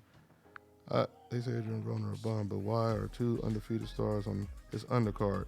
I don't know who just texted me and said that, but you know what? I'm gonna try one more time. I'm gonna try one more time to call. Stafford. Yeah, I'm gonna try to call him one more time. Let me see if I can, because it went straight to voicemail, so maybe that was indication he was on the phone or calling somebody at the time. Let's see here. Your call has been forwarded to an automatic voice message system. 5. Yeah, he ain't trying to hear it. He ain't trying to hear it right now. Yeah. So anyway, we'll set something. I'm gonna try to set something up with him later on, you know. But anyway, yeah, man. So let's go ahead and try to take another call, man. Let's take another call. Phone lines are lit. Okay, we got 647. What's going on, man? What's your name? Where you calling from? Hey, Dante. It's Nabil calling from Toronto. Toronto. What's going on, man? What's on your mind? Hey, man, I just want to start off by saying mad respect for what you do. I hope you maintain your objectivity, keep calling it how it is. You know, that's how we going to fix boxing. I really appreciate that. Thank you, man. Thank you. All day. I got 2 comments, and I'd like your feedback. One, you know, I noticed Vargas was much more focused. You know, he maintained like straight eye contact. Like that's not eye contact. He just looked straight with whatever he said. And Broner, he just kept looking for reactions. And that tells me, you know, he's not mentally ready. And that worries me because he needs to be more mentally ready. What do you think about that? You know, a lot of times we try to read into, you know, press conferences, face-offs, and body language and stuff like that.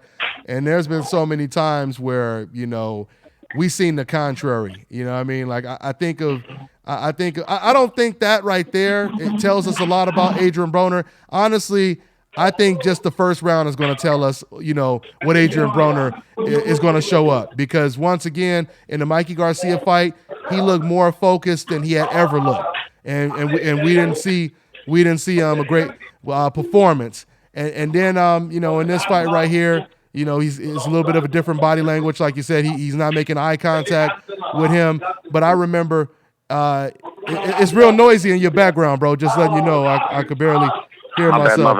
Yeah, I could barely hear myself talking right now. But hello, you there? Okay, I'm here. You put on mute while I was talking. Okay, so I think of Manny Pacquiao. I think of Manny Pacquiao because there was a lot of times when Manny Pacquiao, he was in face-offs. And I used to think, because he looked like he was nervous. Like there was times when Pacquiao was in there with Bradley in the face-offs, and it looked like Bradley was punking Pacquiao. You know what I mean?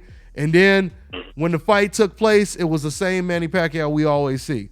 You know, so Blue Blood, what you think about what he said? You think what you think about Broner's body language? Nah. Even up until recently, remember I reported on how the body language of Lomachenko was with Ringstar. Yeah. And yes. So how that turned out. Yep. Absolutely. Yeah. Absolutely. Now the second comment, you know, my boy was saying this too. Like, explain to me how those girls maintain that smile. Everybody else had a reaction there. Those girls just be standing. Jaw exercises, I guess, man. Jaw exercises, man. That's what they doing, some kind of jaw curls or something, man. That's some serious surgery or jaw curls. You're right. Yeah. And the craziness is was that you that commented, made that, you put that comment on my video, I think? Me? No, man. No, I had the same reaction though. Okay, so somebody just put that comment on one of my videos too, man. And it's crazy, man, because they stand like that the entire time. The entire time, you know. Yeah, that's funny, man. That's funny. Hey, but thanks for your call, man. I appreciate it. All right, man? Thank you, buddy. All right, take care, Toronto. Yeah, man.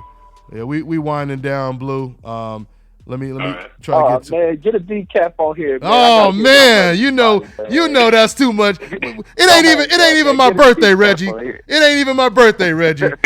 Yeah, I mean, we might get a decaf spoil me today, make me feel all special for calling in. Yeah, so we can assassinate their ass. 347. We got 347. What's your name? Where you calling from? 347, you there? Yeah, can you hear me? I hear you, brother. What's going on? What's your name? Where you calling from? It's True Lou again, St. Louis. What's going on, bud? What's going on? Hey, what's up? I had a two-part question for Davis. Before the unrest he's having in the Mayweather camp, how did you like his chances with Lomachenko? And then now that there seems to be some type of turmoil, how you like his chances against Lomachenko now? I mean, I feel the same way I felt before, and Tank is kind of corroborating, with what I'm saying. It's a little too premature right now. I mean, for Tank to fight Lomachenko, that's like him going from junior high to the pros, as far as I'm concerned right now. So he just needs a little bit more experience, and that's just, Tank. It was only a year ago that he was fighting against, top 20 contenders. You know what I'm saying? So you go from that. Now he's fighting champions, but you go from that to fighting a pound for pound champion who's at a higher weight class. But not only that, but just the style of someone who already has physical advantages over you, and then the style on top of that. Because usually when you go up in weight, it's more easier to handle a fighter who's aggressive and more predictable. So if you're moving up in weight to fight like a Margarito or a Leo Santa Cruz or something like that, it's more easier to move up and weight and fight them. That's why Roy Jones, when he moved up to heavyweight, he fought John Ruiz, because of his style. So yeah, it right now it will be an uphill battle. I would like to see Tank beat at least about maybe two more champions and just two or three more solid champions like Cuellar and sees how he deals with them. And if he runs straight through them, then maybe I would say he's ready in about another 3 fights. But I think he would definitely have to gain that type of experience. Lomachenko, credit to Lomachenko, man. Lomachenko is no joke, man. He what he does in the ring is beautiful. It's gorgeous. You know what I mean? So you don't want to give someone with that skill set any type of physical advantages, going into the fight. I believe he's taller. I believe he's naturally at a higher weight class, and he's extremely gifted. So that would be a tough fight. That would be a real tough fight. So that kind of brings on another question. Go ahead, wait, hold on 1 second. One before you ask your next question. Blue, go ahead and respond to that. I think that I think I would rather see Tank get in there because we haven't seen him in there with a skillful fighter. So I think he needs to take it, one step at a time. And I think that he should take the fight with Tevin Farmer, who's skillful, who's elusive, and a southpaw, tricky type of fighter, to get him prepared for that Lomachenko fight, man. Mm-hmm. He's gonna drown as soon as if he comes from this level of competition and going straight in there with Lomachenko, man, he's gonna drown. Yeah, and once again, I attribute this to Lomachenko. Lomachenko is a special fighter. You don't give somebody like that any type of leverage, especially when it comes to physical advantages. So, okay, go ahead, bro. What was your second question you was about to ask?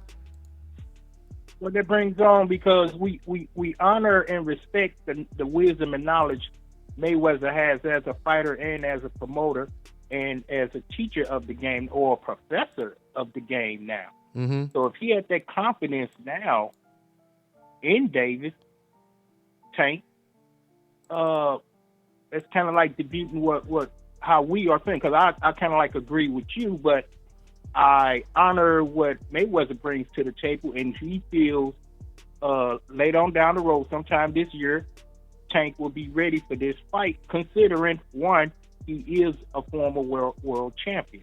Mm-hmm. And once you get that title, it's kind of like all bets off. Mm-hmm. Tank, too, also has kind of promoted the confidence in himself before.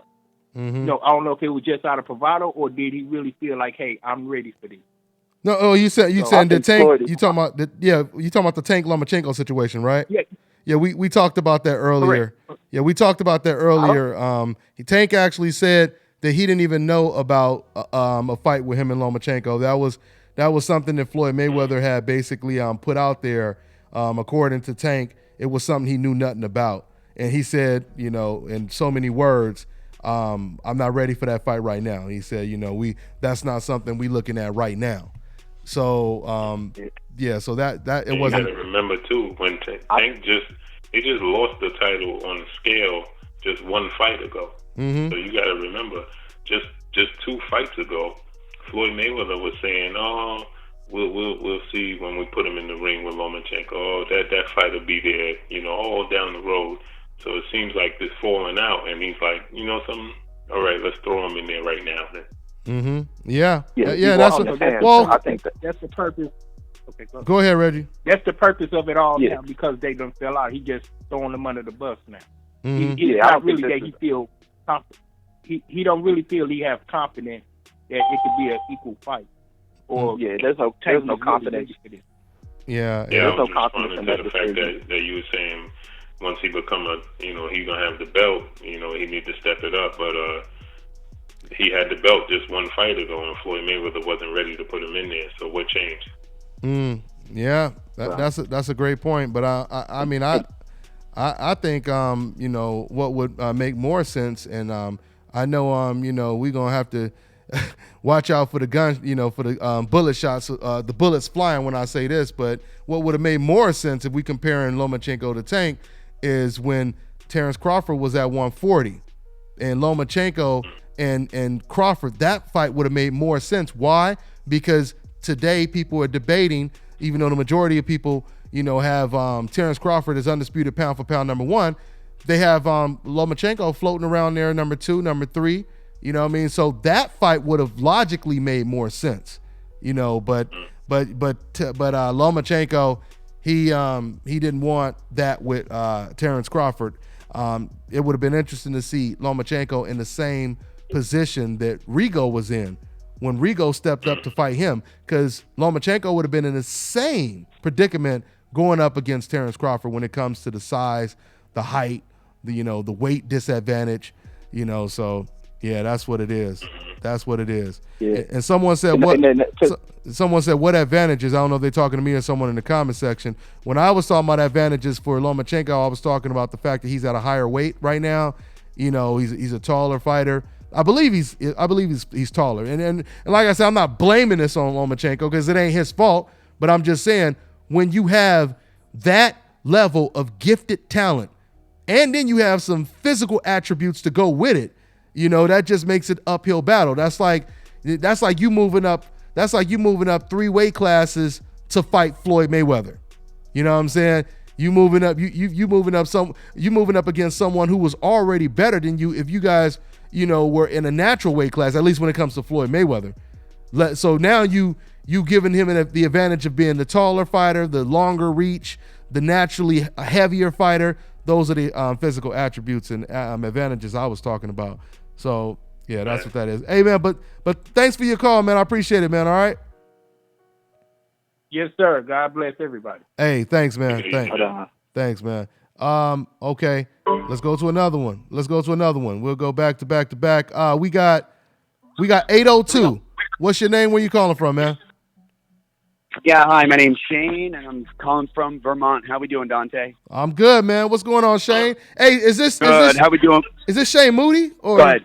Oh, okay. Hey, you got it, bro. You got it. Yeah, you the one to be sending me. He sent me the emails with. Sometime he be hipping me to some stuff. Telling me about some breaking news or whatever. And yeah, man, what's up? What's going on, man? Oh man, that's That's nice of you because I don't hear back from you, so I wondered. So I feel like I'm just a pain in the ass. So I responded a couple times. I get tons of emails, man. But I responded to you a couple times though. Yeah, we had a couple conversations before. Yeah. Yeah, that's right about T-shirts and shit. That is right. So no. We talked about the boxing too. But go ahead, Shane. Go ahead. Oh yeah. Okay. Well, I tend to drink, so maybe I am wrong there. But hey, so So first thing I want to mention, I don't know if anyone's talked about it today. I will touch on the press conference, but I just want to say, man, that boy, Abel Sanchez never ceases to amaze me with the things that he says on your channel, on your podcast when you interview him, and then what he said about Dewayne Beamon. Like, what is this? And then just on top of that, knowing what he said to you one-on-one, it's just what is he thinking, man? It's just it's unbelievable. It's terribly racist. I'm real surprised more people aren't calling him out on his crap. Yeah, so am I. I mean, yeah. I hear you. It's something else. So today when I was watching the press conference, it was some kind of struck me weird, and I don't know why I didn't think of this before. But I was watching, AB do his thing with Leonard Ellaby, and at first I'm like, oh my God, what is this? What is this guy doing? Why is he, kind of biting the hand that feeds or whatever? He's doing this again, going at Floyd. And then I realized something. These people really love it. They never want to see, and I'm just going to say it how it is. They don't like to see the black man succeed, but boy, do they like seeing two black men bicker. They're totally in support of those. Facts. The Facts. Very successful boxers going at each other, and it just got me to thinking. Do you think that maybe AB and Floyd behind the scenes are like, all right, let's do this. Let's start going back and forth on social media. The people love it. It'll put more money in our pockets. No, I don't think so, man. I think it's a real beef. I think it's a genuine beef. Yeah, I don't think it's. I mean, you could, Adrien Broner is an entertainer, but he ain't that goddamn good of an actor. You know what I mean? So I think we giving him way too much credit if that's the case. He's a hell of an entertainer, but it's genuine beef. It's genuine beef, It happened. It happened. From his body language, his anxiety, man. He just it really bothers him, man. Yeah, that music, how he was acting with the music and stuff I kind of felt uncomfortable for him. You know what I mean? I was just like, oh man, this guy doesn't seem to be doing too well. And I don't know, it was just a thought. There was something else I wanted to ask you too. I got you. Well, I'm on the phone here, and of course I'm not going to be able to think of it. But anyway, guys, go ahead. Thank you very much. I appreciate it. Okay. Hey, thanks for calling in, man. Thanks for calling in, man. Hey, thanks, buddy. Yeah. My man Mike just hold on, y'all. I'm texting. Mike just texted me back. I just said, "What's up?" He just said, "Hey, I'm telling him I'm doing a live show right now." Here, hold on, one quick second, y'all. So while I'm doing this, Blue, real quick, kill some time, real quick while I'm doing this. Tell me what you think about what my man said about the beef probably being fake and they rehearsing this and it's all Hollywood scripted. Your thoughts on that? I mean, you kind of touched on it, but elaborate on it.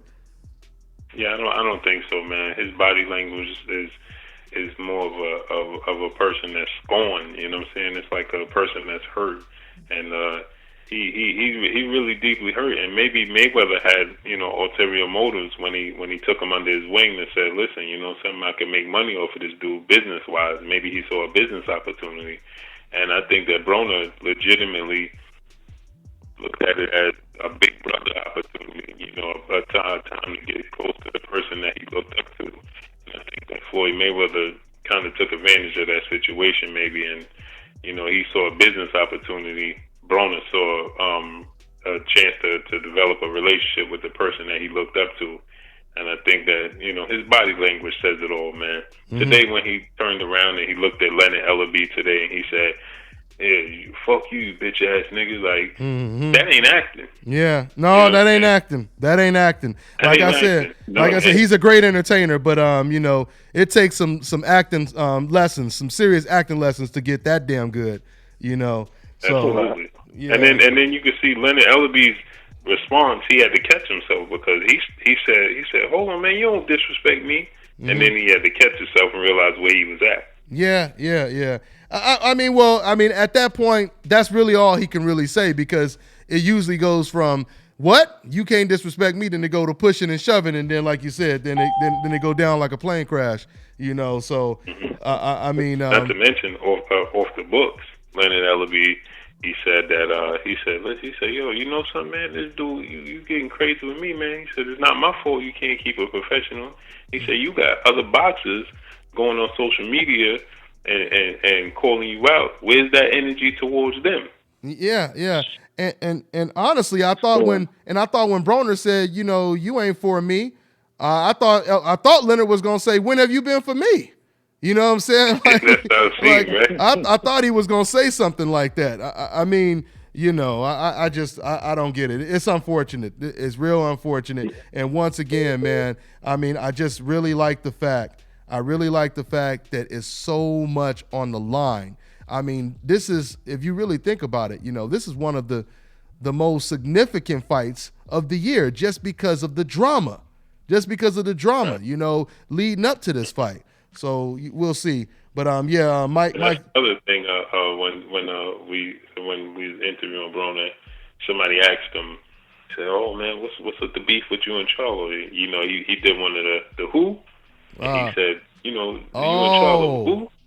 And that's escalating the beef between you and Charlo. He said, who? He said, man. He said, how many people fighting on this card? He said, Sadu said 3 fights. He said, it's 3 fights on this card? Because I only thought it was 2. I only knew about me, Vargas, and Tank and Quayle. He said, another fight? He said, yeah, you go to Charlo. He said, oh man, I don't even know who them dudes are. Wow. See, that's self-destructive personality trait, man. That's what it is. But Reggie, but at the same time, that is a response and reaction to, of course, Charlo's Instagram, video as well, too. Though I mean, but Charlo, I'm not condoning any of it, but I'm just saying that's his response to that Instagram video right there. So for every action is a reaction. Yeah. But the thing that bothers me with AB is you're supposed to. He could have handled himself long ago in a much more professional light. He could have been entertaining and within the realm. You could have been on the border of crossing the line, but within the realm. Because if you're talking all about building billions, and you represent certain other fighters, and then you're linked to the top guys of the game who could have been mentoring you and passing down these gems to you, and here you go wrecking that apart. And it's to the point to where now it's going to probably affect his professional relationship with Bunny. With who? Robert Easter. With Robert Easter. At some point, he's going to have to branch away from that, because it can have a negative effect on where his career goes financially. He's going to have to draw the point where he has to separate from that situation. Yeah. But another thing I thought was funny too, when we was interviewing him, and everything we asking him, what do you think you could do different this fight opposed to the Mikey Garcia fight? Oh man, we still talking about negative stuff. Next question. Right. Yeah. I mean, your whole press conference was negative. Listen, man, and once again, we have to be real about this situation, man. This is on record. I mean, let's just be realistic about this. You're not going to lose to someone and people are going to forget about it. Just like when you beat someone, people are going to remember that. You know what I mean? People still talking about DeMarcus Antonio, that perform or DeMarco Antonio, that performance. It's a catch-22. It works both ways. So the only thing you can do is make sure you don't lose, so nobody can throw it in your face. And it's not talking about bringing up negativity. It's trying to motivate you to make sure you don't ever come up short again. You know what I'm saying? And sometimes you need somebody like that. You need a trainer pushing you. You need a trainer saying, you want to be in that situation again? No, you don't want to be in that situation again. So no, that's not negativity. That's motivation. That's motivation. And you need to tell, and you need to convince your fans. I think a lot of fighters need to convince their fans, guys, I guarantee you that Mikey Garcia stuff is never going to happen again. That's what Broner should be saying, in my opinion. Go ahead, Blue. Right. And the reference what Michael Jordan just said, somebody asked him about the comparisons between him and LeBron, and he said, and they said, he lost 5 times. And Michael Jordan said, that's why I hated losing more than I like winning, because people will remember the losses more than they remember the winning. Absolutely. And it makes sense. Yeah. You know, we remember, listen, your last fight was a loss. Yeah. And you was talking this same talk to Mikey Garcia. Yeah. What do you expect? It's just, yeah. I mean, it doesn't work like that. You know, it's on record. We cover the sport of boxing. You can't just act like it never happened. All you can do is go in there, win your next fight, and make people forget about that, you know, a little bit. They're never going to forget it, but they're going to give you more credit. You know what I'm saying? It's a great way to right a wrong. If you go in there, that's a good look for Broner. That's a good look for Broner. For him to lose to Mikey Garcia, come right back and beat Jesse Vargas when he was the underdog, it's a good look for Broner. You know what I mean? So another thing, I saw somebody in the comment section just say, and this is something I forgot about. I forgot to mention this to you. They announced Charlo versus Santino as a co-main event, not Tank versus Quayle. But it was all. But if I recall, I think it was always set up that way. I think because I remember Charlo when he did that Instagram video, he was talking about how he was like, "I'm sorry, Tank, but you might not get that much airtime, because I may want to perform." Well, you know what? Now that I think about it, yeah, because now that I'm thinking about what I just said right now, that kind of suggests, that kind of almost suggests. But I could have swore. I mean, you know what? I'm gonna have to look at. I could have swore he was the co. I thought Charlo was already the co-main event, but you know what? I'm not sure now. Yeah, but don't forget. Remember, Charlo versus Santino was added to this card. This card was already set. That's a very good point. Then this fight got pushed back or something, right? Then you because Santino got hurt. Yeah, then you may be right. You may be right. But that was some good stuff. You definitely dropped with the Broner reacting to Charlo, because I didn't even know I didn't know he reacted to that. So shots out to Blue. We're gonna make that a separate video right there. So yes, sir. Yeah, man. But anyway, hold on. Let's try to do I still got my other? Okay.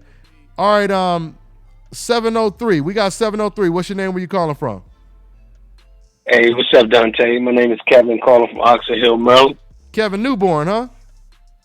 Yeah. Okay, I'm looking at your caller ID. All right. Didn't mean to, put your government out there, but But yeah, I'm just messing around. I'm sure you ain't wanted by the FBI, so we good, man. Nah. Yeah. Nah, man. I'm just a regular boxing fan, man. It's all good. Yeah. But man, this fight really is coming in a great time for me. And all this Broner, I mean, I'm not really bothered, man, because to me it's kind of small. What's big is Triple G fighting, not fighting is mandatory, and not being stripped. And then listening to the suspension for Canelo. I mean, that's the ugly stuff. That's the real ugly stuff. You absolutely right. Yeah, you absolutely right. This is really minor to me. Oh, it is. It's just it's minor. It's just entertainment, when it comes to this situation. I mean, you guys notice with all the real negative stuff where we're not getting the fights we want, we keep getting let down. You notice none of that stuff is happening with Al Haymon. You guys notice that? None of that stuff is happening with Al Haymon. Yeah. I mean, you look at the, Golovkin, Canelo fails a drug test, then Golovkin wants to fight against Vanes Monterosian. That would have never happened in an Al Haymon type situation. That's why do you think Broner is constantly in there with Lions? You know what I'm saying? Not just credit to Broner, but Al Haymon, he's the advisor. He suggests these, he proposes these offers in these fights. He has so many. I mean, I've talked to undefeated fighters signed to Al Haymon where even they, maybe one of them, they question like, damn, I was surprised he put, I'm undefeated, but we're both young. I was surprised that they wanted us to fight against each other this young in our career. We're both undefeated prospects, et cetera, et cetera, et cetera. So you're going to get the relevant fights with Al Haymon. And the reason why we both win, the fans and the boxers, is because when it comes to the perception of the fans, we getting to see the fights we want to see. When it comes to the boxers, they getting paid the way they want to get paid, and they get a guaranteed comeback, if they are to lose. Like I said, right. Adrien Broner, Al Haymon done gave Adrien Broner 9 lives. You know what I'm saying? You go to Top Rank and Golden Boy, it's like playing that Pac-Man game. You only got that one life. You know what I'm saying? You got that one life, and it's a wrap after that. So. But there's a lot of people. They get the fight, but there's a lot of people that don't take the fight. That's true. That's why I said you got to. So I've always had respect for Broner because Broner doesn't duck wreck. He doesn't duck anyone, and like I said, credit to him. He is an example of what every boxer should be. And that's why, like I said, if Broner can just start to win these tough fights with the heart that he has, with the charisma that he has, there's no doubt about it. He could be the biggest star in boxing, but he has to start winning these fights. That's what people don't realize was the difference with Floyd Mayweather. He talked the talk and he always walked the walk. Hey Dante. Go ahead. I would say this and go, but I was thinking today, man, with all this Triple G and Anthony Joshua, even though I'm not giving him a pass, but damn, Keith Thurman don't sound so goddamn bad now. At least he did say I'm not ready. Yeah, he did say that. Like I said, man, I think you should just come flat out. That way people can't say, oh, I know what you're really trying to say. You can't say that because I already said it. You know what I'm saying? So that's why, you got to give him a little credit for that. But at the same time, man, you can't hold the belts for hostage, man. You can't hold the belts hostage. Yeah, I'm not giving him a pass. No, I know what you mean. You just making a contrast. You making a comparison. I got it. But you're right though. But credit to Adrien Broner though, man, because Adrien is that rare fighter that's willing to fight the best competition. For you to go from Omar Figueroa, he pulls out, and you say yes right away to Jesse Vargas. That's a tougher fight. Yeah, a tougher fight because, like I said, he's taller. Jesse Vargas could fight on the inside and he could fight on the outside. Omar Figueroa was one-dimensional. So yeah, man, that's what that is. I just wanted to highlight that. Do not let this Broner. This is how Broner talks, man. Don't let this outshine what's really ugly. And the Canelo suspension, the Triple G, the Anthony, this is ugly. That's I agree. The ugly. I agree with you. Type. I agree. I totally agree with you. I never, said this was ugly. This is entertaining. This got me, ready to get my popcorn with extra butter, you know what I'm saying, and watch this damn entertaining fight. I'm gonna be watching the weigh-in with butter, with popcorn and butter. So yeah, man, I'm good, man. I'm good. I'm enjoying, like you said, that's the ugly. You nailed it, bro. That's the ugly side, of boxing is what's going on with Golovkin and Canelo. Ain't nothing positive about that at all. So I totally agree with you 100. But I'm gonna get to another. I'm gonna get to another call though. All right, bro. Yeah, thanks for taking my call. Let somebody else talk, man. All right, Appreciate it. thanks, Kevin. All right, man. Go ahead, Reggie. Hey, Dante, but with that fight, with so much ugly going on, with there's gonna be a huge distaste. Both of these guys are wrecking their what is that? Their fan their fan base. They're wrecking it. Triple G's gonna lose a whole ton of fan base with the selection of this. He already is, yeah. Opponent he's picking. The Canelo thing, he didn't have a ton of fans and turn on him. So when they line back up for this rematch, that whole promotion is going to be a wreck. It's not going to sell. It's not going to do what it was supposed to do because there's so much ugly shit linked to it. No, absolutely. That whole thing is going to be a failure. Man, once. Canelo was in a lose-lose situation, man. Once. Yeah, it's lost. Once Dan Rafael disses Golovkin, it's a full-blown tap out. You know what I'm saying? It's a wrap. Right. It's a wrap. Once Dan Rafael turns on, and I ain't saying turns on him, but once he calls a Golovkin fight raw sewage, it's a done deal. It's a done deal. And like you just said, Reggie, a lot of people gonna turn on him, just for that alone. So. But anyway, hey, let's take another one. And you know what? I might make this the last one. Maybe. We got 845. What's going on? What's your name? Where you calling from? 845? Yeah, what up? What's going on, man? Yeah, you can hear me? I'm here. Can you hear me? I hear you, man. What's your name? Where you calling from, man? I'm in the chat. My name's Charles D.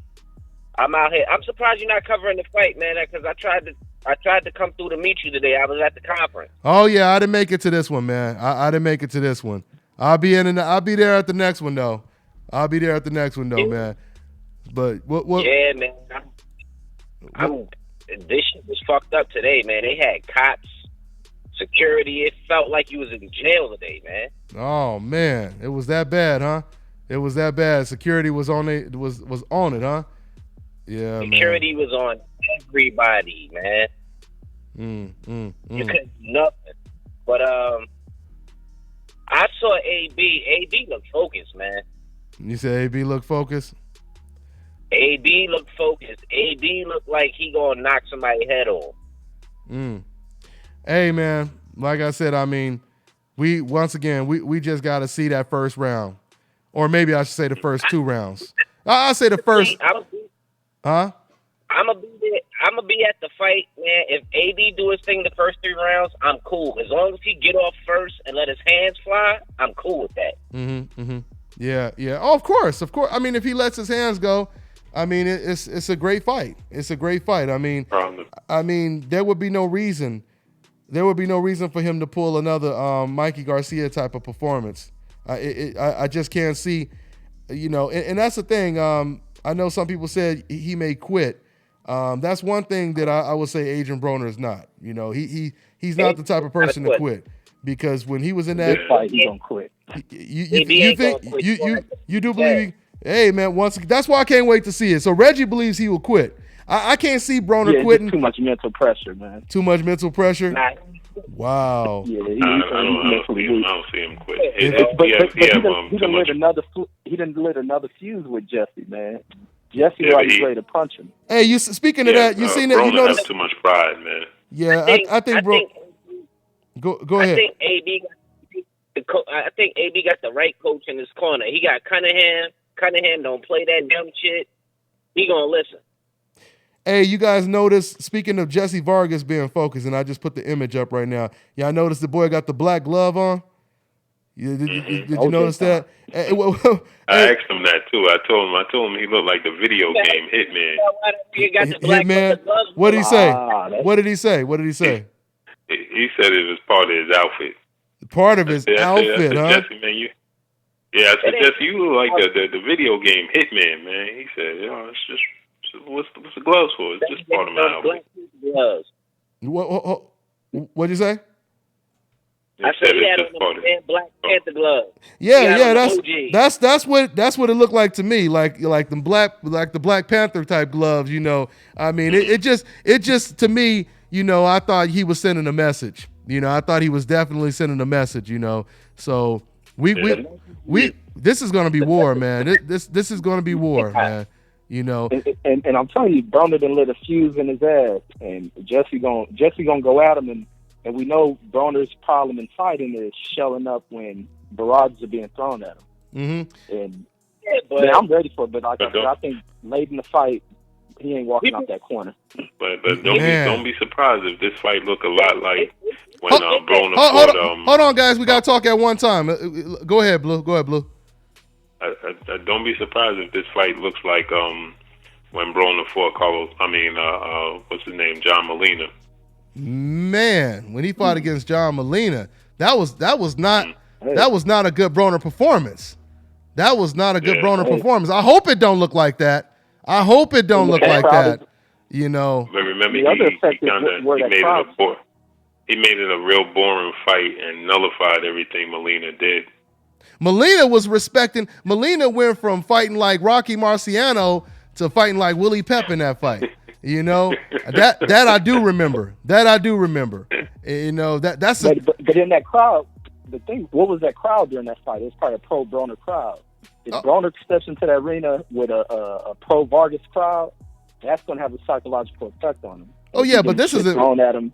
But this is in Brooklyn though. I mean, but if you look at it though, Reggie, I mean, when he fought Maidana, you know, that was an anti-Broner crowd. When he fought against Mikey Garcia, that was a pro-Broner crowd. You know what I mean? So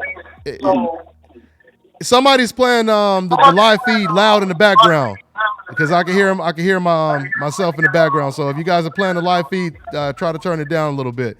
But anyway, that was me. My bad. I turned it down. Okay. Hey, well, you know what? You got anything before I let you go? Is this Charles? Yo, I'm gonna be at the fight. I was trying to meet up with y'all, but I guess you ain't covering the fight. But okay, well, my man Blue, and my man Boxing Ego, they'll be up there, man. You know, so yeah. I saw Ego. Ego kind of got punked by AB. I felt bad for him, but oh man. But I won't even. I won't. Yeah, I don't know. I mean, he got punked a little bit. As soon as he brought up that Triple G shit, AB shut him down real quick. Yeah. Well, he didn't really get punked. He just. Well, he didn't get punked, but he shut him down though. Well, I mean, AB. He was doing that the whole time. AB. That's AB's personality. AB does this with everybody. It's not so much of him punking people, but that's his personality. And quite frankly, and Ego was actually telling. If it's not about him, he ain't want to hear it. Yeah. But Ego was trying to set up the point. Look at what you doing right here. What Ego was trying to say is, look at the competition you fighting compared to the competition that Golovkin is trying to fight. So Ego was trying to actually give Broner a compliment. You know what I mean? He was trying to set up an alley hoop, you know, and instead of, you know, Broner, you know, dunking it, Broner, he swatted the ball. You know what I'm saying? So that's what it was. Broner pulled the Dikembe Mutombo. He wasn't trying to hit none of that shit. Thanks for your call though, man. I appreciate it, man. All right. Well, like I said, I'll most likely be out there on the next big one, you know. But I had to take care of some more business out here, so I couldn't make it to this one. But thanks for calling in, all right, man? Hey, thanks for taking my call, bro. All day, man. All day. So, yeah, man, I mean, that's Broner's personality, man. I mean, that's what he does, you know. I mean, it's not so much, you know, really punking people, but that's what he does. I mean, he talked to Brian Custer like that, you know, during the press conference. You know, it just, that's what he does. That's what he does, you know. And I mean, what did you expect? You expect the reporter to hit him over the head with the camera, or you know, dope fiend him or something like that? Like, no, you didn't just not answer my question. You know what I'm saying? No, man. No, this nigga didn't just curve me. Yeah, man. Yeah. Yeah, you know, you gonna remember this. This mean war. I declare war on your ass. You know what I'm saying? You know, make another take money type remix or something like that. You know what I'm saying? Oh my goodness. But yeah, I hit him up. That's what I meant to say. I hit him up. Okay. You know, because this is a familiar name, so I'm gonna take this call right here. We got 815. What's going on? What's your name? Where you calling from, man? Hey Dante, this is Kevin Stenhouse from Chicago. Hey, I appreciate you taking the call. All day, man. All day, man. What's going on, Kevin? I got two things. The previous caller was saying that the IBF wasn't going to strip Triple G. I mean, is that final, or do you? Wait. You said the IBF said they're not. You said the IBF said they're not going to strip him. Well, the previous call said that the IBF wasn't going to strip Triple G, so I didn't see anything confirming that. So I don't know if I missed something. But I think that will be the best thing for Triple G when you think about it, because if he don't have that strap, now you got the other lions trying to get that strap, like Sergey and Andre and possibly Charlo and Jacobs trying to get that strap. Let them fight each other instead of trying to fight you. I mean, I know Charlo is going to probably wait for the WBC and Jacobs for the WBA, and let the other guys fight each other so they won't have to fight you. I mean, absolutely. Go ahead. So do you think the IBF is truly serious about stripping Golovkin for taking this fight? I don't know, but I'm gonna try to see. I'm gonna try to dig a little bit deeper into this because, like I said, I hate talking about stuff when I'm not really sure what's gonna happen. I mean, but yeah, if we trying to figure it out, I got a feeling that they probably worked something out. I mean, like I said, I'm gonna get down to the bottom of this, but they may have worked something out to where they allowed him to keep that belt. I don't know. I mean, but we'll find out soon. We'll find out soon. I'm gonna definitely dig deeper into this and try to get the actual facts. So, but all I could tell you is personally, it makes no damn sense. He should have been stripped of the belt. You got a mandatory, and you're gonna it's like what's the purpose of having a structure set up of fighters in line to fight for the championship belt when you let a guy who's not even ranked just jump in front of everybody in front of the line? It doesn't make sense. It would never happen in NFL. They would never let the number 30 seed, just all of a sudden skip the playoffs and play in the Super Bowl, or even in the playoffs at that matter. You know what I'm saying? So it's like only in boxing do we get this type of stuff. It doesn't make any sense. He should be stripped of his belt. The last time he fought his IBF mandatory was 2 years ago, and that was against Dominic Wade. Now that your boy Sergey Derevyanchenko is the mandatory, now all of a sudden he wants to put it on pause. He fought Wade right away. Lou DiBella told me that Sergey actually personally knows Sergey Derevyanchenko. The Golovkin knows him personally. He watched him come up, and in the rankings as amateur, so he knows him very well, and he knows what his reputation was. When he was an amateur, Lou DiBella, he said that Sergey was one of the best amateur fighters. He was an Olympian. He won a bronze medal in the World Amateur Boxing Championships. So he's a Ukrainian fighter. We know that those are some of the best Olympian fighters.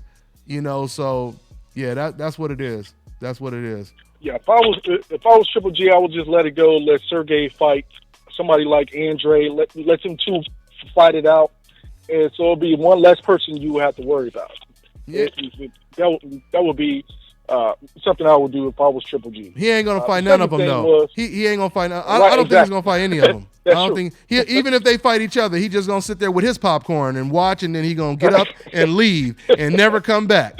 You know what I'm saying? Well, that was a good fight. Let me go ahead and retire. And that's what my money is on. Or give up another belt and let somebody else fight. He's gonna give up all the belts because that's what's gonna happen. Right after his Sergey problems don't go away, then all of a sudden, the WBC and Charlo, they're gonna be knocking at his door, calling him up like debt collectors. You know what I'm saying? And he gonna have to either pay up, you know what I'm saying, or retire. So or move up to 168. I wouldn't be surprised if he tried to take the James DeGale fight, the way James looked in his last two fights, So that might, yeah. I'm giving away too much. He gonna hire me as a PR if I keep talking, But, right, exactly. Yeah. So I get one more thing.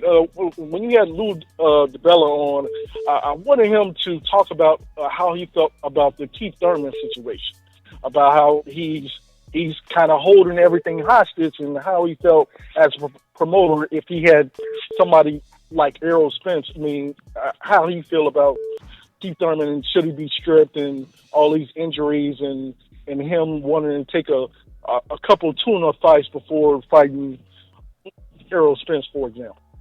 And I'm sorry, man. Hey, Blue, go ahead and respond to that. Did you hear what he just said right now? Yeah, I think that man, the bottom line is this, man. I think Keith Thurman's whole mindset has changed, man. The hunger is gone, man, and I don't really see him getting it back. I don't think that. I personally think that he should be stripped of the titles at this point, man, because it's like he holding the belts hostage. He's not gonna fight Errol Spence, man. Mm-hmm. No time soon. He's saying he wants now they saying he's injured his hand. You know, so when are these fights going to take place? 2020? No, man. He need to relinquish the titles. He need to give up the titles, relinquish the titles, and maybe they need to, like you said, Dante. I think you said this before. Maybe they need to arrange something where, you know, once he's ready, he get a shot at those titles. Yeah, of course. Just go ahead and give up the belt. Go ahead and give up the belt, and once you're ready, because if you're not ready to fight the best competition right now, you know, then that's what being a champion symbolizes. You know what I'm saying? That's what it signifies, that you're the best. You know, so that's what you do. You fight the best. If you feel right now I'm not ready to fight the best because I gotta test my arm out. I gotta do this. I gotta do that. Give up the belts, and then when you or the belt, and then when you're ready, go back and fight for the belt. But you know, I, honestly, to be honest with you, I'm really not understanding the Thurman situation. Maybe they're waiting. Maybe the WBA is waiting for an actual announcement, because I mean, for you to postpone and hold that belt for this long without, you know, risking losing the belt, you know, that's surprising to me.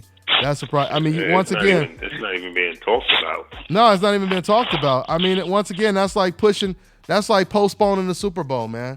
You know, we're not gonna have it this season because one Super Bowl, one quarterback is not ready to play. You know, so we're gonna just push the Super Bowl to next season. You know, I mean, that's what's happening in boxing right now. You know, so I'm sure Al Haymon has reached out to Keith Thurman on many occasions. And like I said, I'm just saying, my hunch is he's reached out to Thurman and said, "Hey, Thurman, we really want you to fight Errol Spence. Don't worry, man. If you lose, we're gonna bring you back. Don't worry about it. We're gonna bring you back." I'm sure Al Haymon did this because this is what Al Haymon did when Broner fought against Porter. You know what I mean? Right. Broner had to move up the higher weight class, and that's why it took a while. I truly believe. I'm just saying this is what I believe happened. I believe it took so long for that fight to actually officially get announced because they had to make it right for Broner, which is understandable. Broner was fighting at a smaller weight class, and you know he moved up just to make this fight. So once again, credit to Broner again. You know, not only does he fight the best, but he's even willing to move up in weight, you know, just to make a good fight. So that's what it is, man. That's what it is. And then you got Porter and Garcia fighting to get in position to fight the guy, and he's not gonna fight them either. Yeah, it's not making sense. I mean, that's the real lopsided, you know, situation. How backwards is that when the champion is chasing contenders? You know what I'm saying? Exactly. I mean, what kind of sense does that make? Usually you clamoring to fight for a title. That's supposed to be your dream. And then you got a dude saying, "Hey man, if you want, I'll let you skip the line and you know, you could go ahead and fight for this title right now." And you're like, "No thanks, I'll go back to the back of the line." Like if you had Disneyland or something and you done waited about an hour to get to the front of the line, all of a sudden you decide to walk back to the end of the line and wait again. You know what I'm saying? Exactly. It's not making no damn sense. And the crazy part is, remember he actually said before he didn't even have the tuna fight, but remember when he first started coming back into the public, into the limelight, remember he said, "Well, I kind of already know that it's looking like they're gonna make me fight Sean Porter and Danny Garcia again." So I'm already looking forward to that. What do you mean? Yeah, I'm not understanding it, man. I'm not understanding it. And it's like I said, you know, it's like we got these special fighters once again, like Terrence Crawford, like Errol Spence, even the Charlo brothers, Broner, who's willing to fight anyone, Deontay Wilder willing to fight anyone. So it's like it's kind of messing up the groove when you got all these people that's on the same page, and then you got these couple cats, you know, that's kind of suppressing, you know, the movement, the progression. You know what I mean? So it really is. And hey, I appreciate everybody in the comment section putting pressure on once again, the cats that have opposing views or they feel there's something we said that logically didn't make sense, and y'all putting pressure on them to call in. So y'all keep putting pressure. Anybody in the comment section that once again feels like that they can tell us what we saying is wrong, and you know, they want to educate us. Tell them to call in. Tell them to leave their area code. You know, so I got 2 of them for you. You say you got 2 of them? You got 2 of them? Yeah, one is 909 and one is 617. And I want to sit back and watch the show if I'm gonna get off. So man, hey, and then you got 240. So Blue Blood Dante, man, destroy these cats. All day. They not. I appreciate you, Reggie, man. Hey, well, oh man, all day. I appreciate you guys. You said 901 real quick. You said 901 240 keep leaving his, and then you have a 909, and then you have a 617 area code. The 240 keep leaving theirs. Okay, well, 240. Since you're the most active, you could go ahead and call in.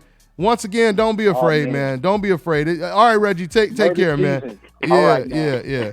No, don't. You know, this is what I say.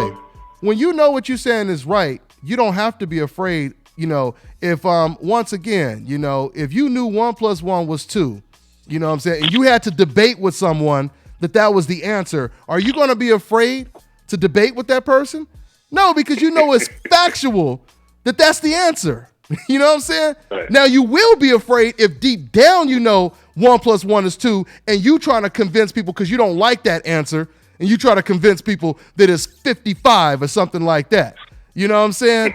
If you in that situation, then I understand why you don't call in. And this is why they don't call in. Because, Blue, they know deep down the stuff that they say logically is not true, but when they congregate with their other decals, it makes them feel better.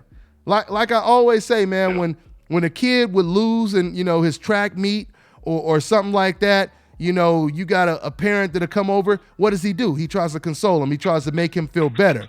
He might, you know, you might have an ignorant ass parent to say, "Don't worry about it. You know, that kid that beat you, you know, his mama's on welfare. You know she ain't got no damn car. They broke anyway, baby. Don't worry about it. You didn't need, you know, we got a better life than them. Don't even worry about it." You know, trying to soften the blow. He on hold right now. He said he on hold, and you know what? Yeah. He actually is on hold. Okay, let me go ahead and get him on. All right, Dante. Hey, I appreciate you having me on. Appreciate you, Blue. Okay, Kevin. All right, Kevin. I appreciate everything. All right, Kevin. Thanks for calling in, man. Appreciate it, man. All right, man. Let's go ahead and get to 240. Oh, yeah, there's a lot of people online. I didn't even know he was on hold. So here, let's get to it. And like I said, once again, you know, because I want to encourage cats once again that do have the opposing views. I want to encourage you guys to call in. We keep it all professional. It's just boxing talk. So let's go ahead and go. Okay. So we got 240. What's going on, man? What's your name? Where you calling from, man? What's going on, man? My name's Tone. I'm from Baltimore, man. Baltimore. What's going on, Tone? So I didn't get to read what was going on in the comment section, but they just kept, you know, throwing you up to the front of the line. So what's going on? Tell me what's on your mind. What you disagree with and everything and what? First of all, I just want to say thanks for all the work you do, man. I don't got a lot of people to go to the top of boxing. You know, not a big sport. Only like the true boxing fans really talked about it. So, come to you and Ego, you know, just to catch up with everything. I appreciate it, man. I appreciate it. Yeah, but I think y'all like misunderstood what Tank said. I think Ego asked him a question and about Lomachenko. I think he was saying I think he's not ready for it, but he thinks it's a bad idea now because he thinks he can become a pay-per-view star. So he just same thing. I wasn't saying nothing. I wasn't saying nothing negative about, you know, Tank when I said that though, and I you know, it's still kind of the same thing. Yeah, he's saying let's build the fight. Let's build the fight. Right. So yeah, he ain't built the fight. Yeah, right. yeah. Okay, but yeah, no, I am glad that you did correct me on that. You know, because it's very important that we actually quote, you know, what he said as opposed to paraphrasing. So yeah, so that is what Tank said. That's what Ego told me. He said, "Well, I want to build it up as a pay-per-view." So right. Okay, go ahead, keep going. And that was pretty much it. And okay, so you ain't know. I thought you had a cape on. I thought you was like, I thought you had a cape on and you was flying around in super decaf. You know what I mean? But no, you ain't no decaf at all, man. Yeah, okay. Yeah, not at all. Okay. You know, being Tank from the same city, I don't want what he got said misconstrued or whatever. Okay, but I'm glad you correct. I was saying, like everyone else was saying, I actually got $100 on Broner. I was just hoping he let his hands go. I feel like this is last chance, and I hope he put everything on the line for this one. Everyone counting him out. So this is last shot. I put 100 on him. Hopefully he just do what I know he can do. Yeah, absolutely.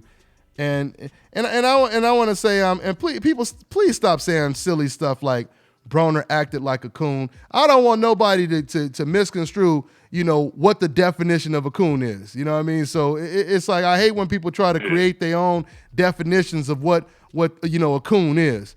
And we know that ain't that's the complete opposite. So please stop saying stuff like that. It don't make no damn sense. It don't make no sense.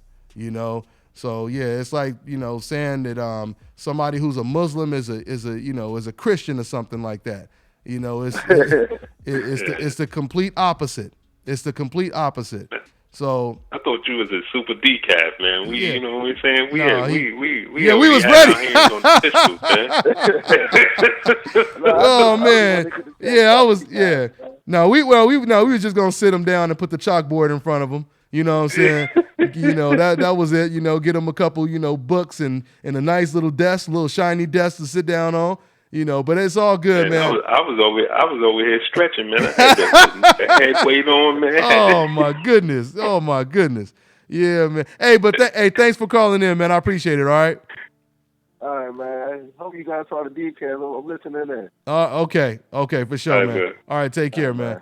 And you know what? Just because I put him in front of the line, I'm gonna take the dude who was in front of him because it ain't fair that I threw him in front. So, okay, we got 512. What's going on, man? What's your name? Where you calling from? This is Chris, calling from Austin, Texas. Austin, Texas in the building. What's going on, Chris? Yeah, this the Grand Wizard right here, man. You the Grand Wizard? Uh-oh. I'm the Grand Wizard. Okay, go ahead, man. Go ahead. Go ahead and start lighting that torch, man. Go ahead, man. So go ahead and light that cross up. Go ahead. First of all, about Broner, man. Broner just bitch made to me. He just bitch made, man. He's sensitive. You know what I'm saying? You get on national TV talking about who ain't for you. Just do you. You know what I'm saying? He always do that. Yeah. Mikey Garcia, he did the same thing, talking about he gonna beat his ass and got his ass whooped. That's just Broner, man. Mm-hmm. And when you think about it, Broner he never really dominated nobody. Like, he struggled with Poly Malignaggi. So, I mean, Broner, to me, he's fool's gold. Fool's gold. This is what makes me, he's fool's gold, man. What y'all think about that? Hey, man. What you think about that, Blue? I don't think he's fool gold. I think that he's easily distracted, man. And I think this dude, I think he got a lot of talent, man. But how long has everybody been saying it? So it's always an excuse for him. Yeah, and I mean, to a certain extent, I agree with you. I mean, there comes, a time where you got to show and prove. And I won't say Adrien Broner is a fool. If he was winning and doing this, I think this would be brilliant. You know what I'm saying? I think it's entertainment. You just can't lose and do this. That's the only problem I have with it. I like the entertainment. I like the entertaining stuff. Press conferences are usually like going to the library. You know what I'm saying? I mean, this press conference was lit, but you gotta win though. When you put a performance on like that, that's the only. So me personally, I don't think he's acting like a fool, but you make yourself look like a fool if you do all of this and then you lose. You know what I mean? Because none of this is scripted. If it was a WWE, then you could look like a fool and then lose. But this is real. Yeah. This is real life right here. So that's my take on the situation. Yeah, that's my take. I think that Broner just, the one of the other callers, he made a lot of sense, man. He said that I think the Madonna fight might have took a lot out of him. Psychologically, made him gunshot. That's well, he hasn't been the same, no doubt about it. Right. He hasn't. Yeah. If you look at his fights, man, that's his biggest issue. Is just not letting his hands go. With the Mikey Garcia fight, he just wouldn't let his hands go. Yeah, I mean, even when he let his hands go, he looked like the better fighter when he fought Mike Garcia. Oh, he did. Exactly. It was rare. Exactly. No, there's no doubt about it. He chooses not to let his hands go for no reason. Yeah. He's too worried about getting hit. You know what I'm saying? Exactly. The return fire. But but this is what makes me the Grand Wizard. Nah, you ain't no Grand Wizard. Nah, you ain't no Grand Wizard. No. I mean, yeah. I'm finna get on Mayweather. Oh, there you go. There you go. Go ahead, man. Go ahead and get on him. Go ahead and get on him. Hey, to me, Mayweather is really not 50-0. To me, he lost 3 fights. He lost to the Castillo, and he lost to Madonna twice. But you know what? Let's just talk about that scenario, just for conversation's sake. Let's say what you say is actually true. Wouldn't that still make him a great fighter? Let's say he did lose to those guys and then came back and beat them. It's funny because before Floyd Mayweather fought Manny Pacquiao, Blue, I don't know if you remember this, but it was fans trying to say Pacquiao was great because he lost. And they would always say the greats lost. The greats lost, so Manny Pacquiao has losses. Muhammad Ali lost, et cetera, et cetera, et cetera. So my thing is, wouldn't that still make Floyd Mayweather look great that he actually lost? I mean, because when you look at the contrast with Golovkin, when he had that close decision that a lot of people thought he lost to Jacobs, did he come back and avenge that? No, he didn't. When Canelo had that close decision win to Lara, did he come back and avenge it? He didn't. When Oscar De La Hoya had a close decision win over Ike Corte, did he come back? Matter of fact, Larry Merchant asked him, are you going to give him a rematch? Oscar said, no, there's other fights out there. You know what I mean? So by way of contrast, even if we took it there, wouldn't you still say that makes Floyd look great, even if they were losses? I mean, Mayweather was great. The second fight, he dominated him. There wasn't no question about it. But to me, the first fight, he lost, man. No, but you didn't answer but I just asked you about the rematch. I'm going with your narrative. Let's just say hypothetically he lost all those fights. Yeah, okay. He's still a top fighter, but to me, he's not a top 5 fighter, but he's a top fighter. What name the 5 fighters? His mouthpiece is top 5. Name the 5 fighters that you have above Floyd Mayweather. Let's see. I got Muhammad Ali. Is Muhammad Ali above Mayweather? I mean, it's really subjective, but the difference is Muhammad Ali, the fighters that he's known for beating. Remember, Muhammad Ali, he lost to a guy that only has 6 fights, and that was Leon Spinks, number 1. Number 2, the majority of fighters that Muhammad Ali fought, they were one-dimensional. Sonny Liston, George Foreman, Joe Frazier.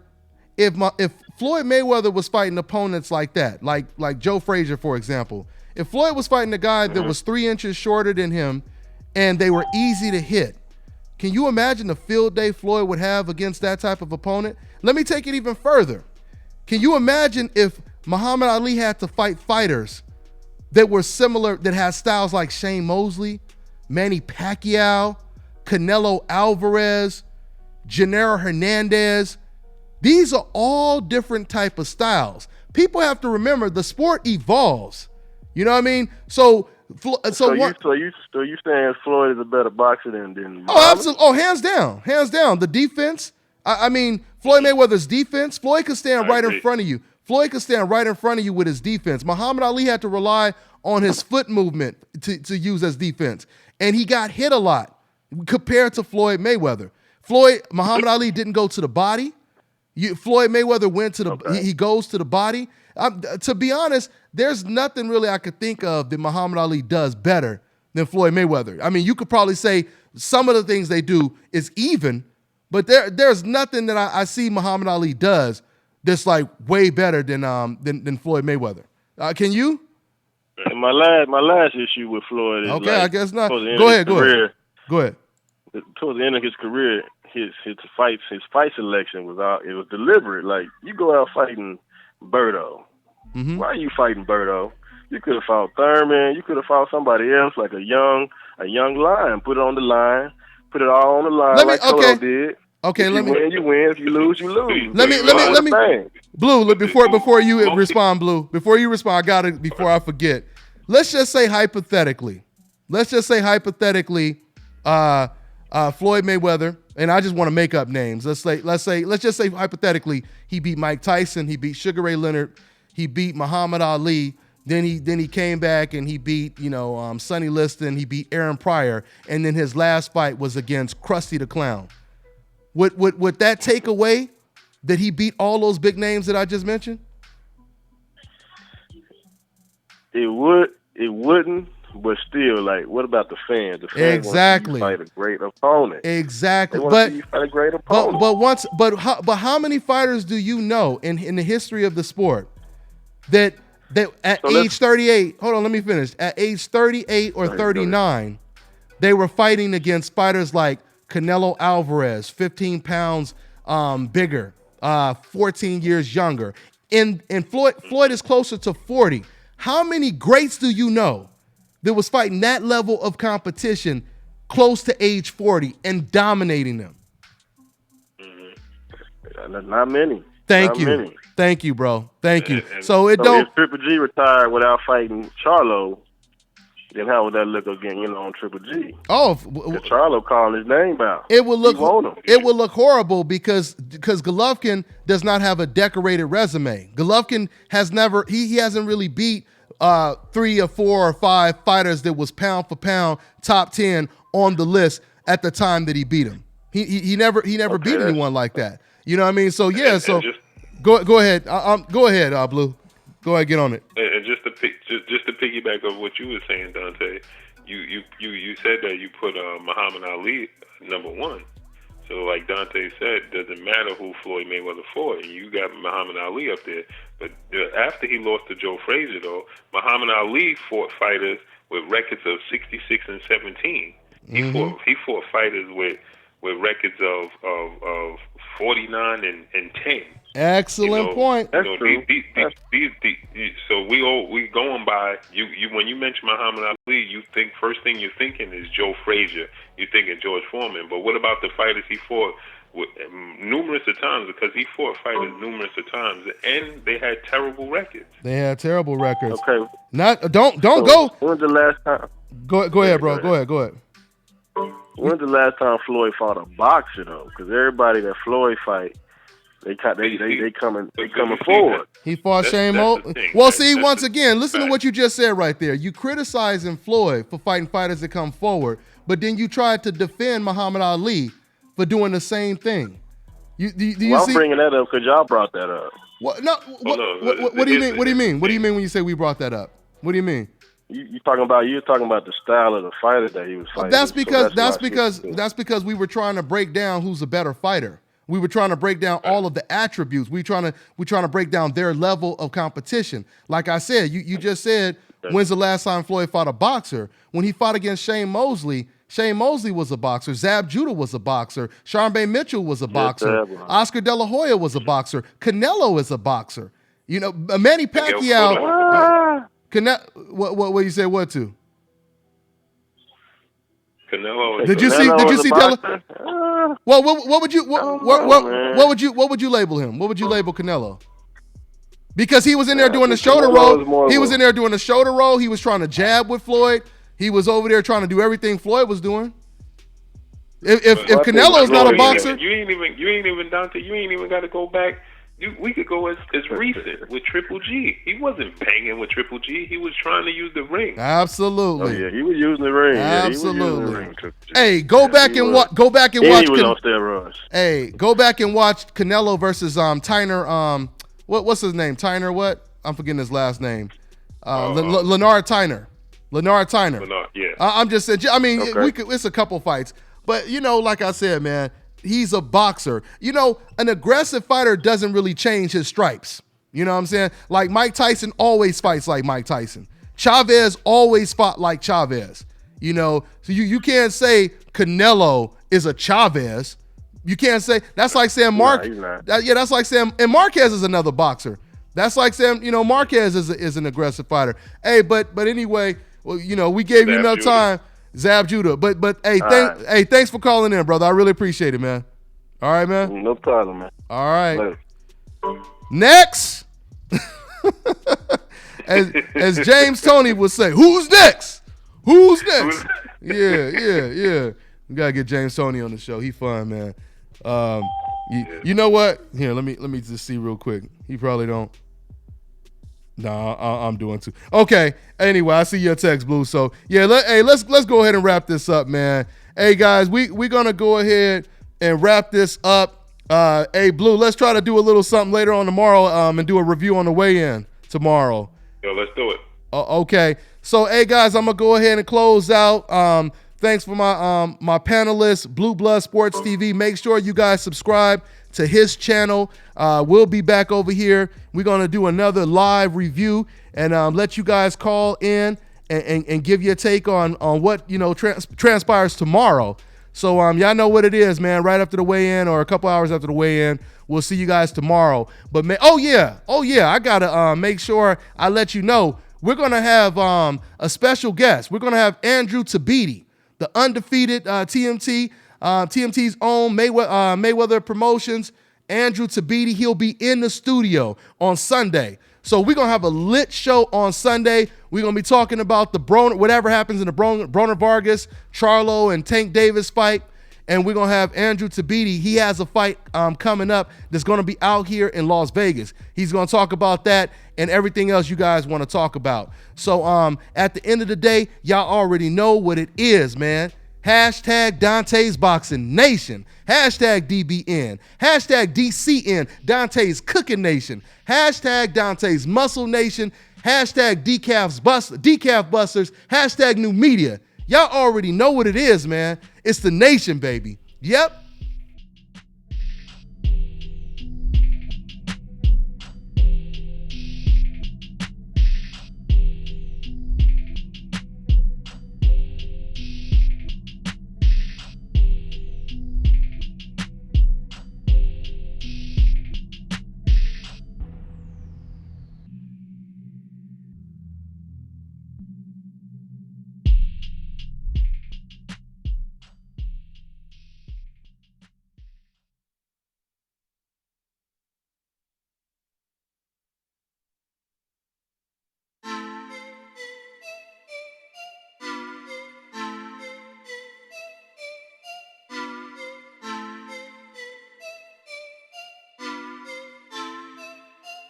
Where you murdering the beat?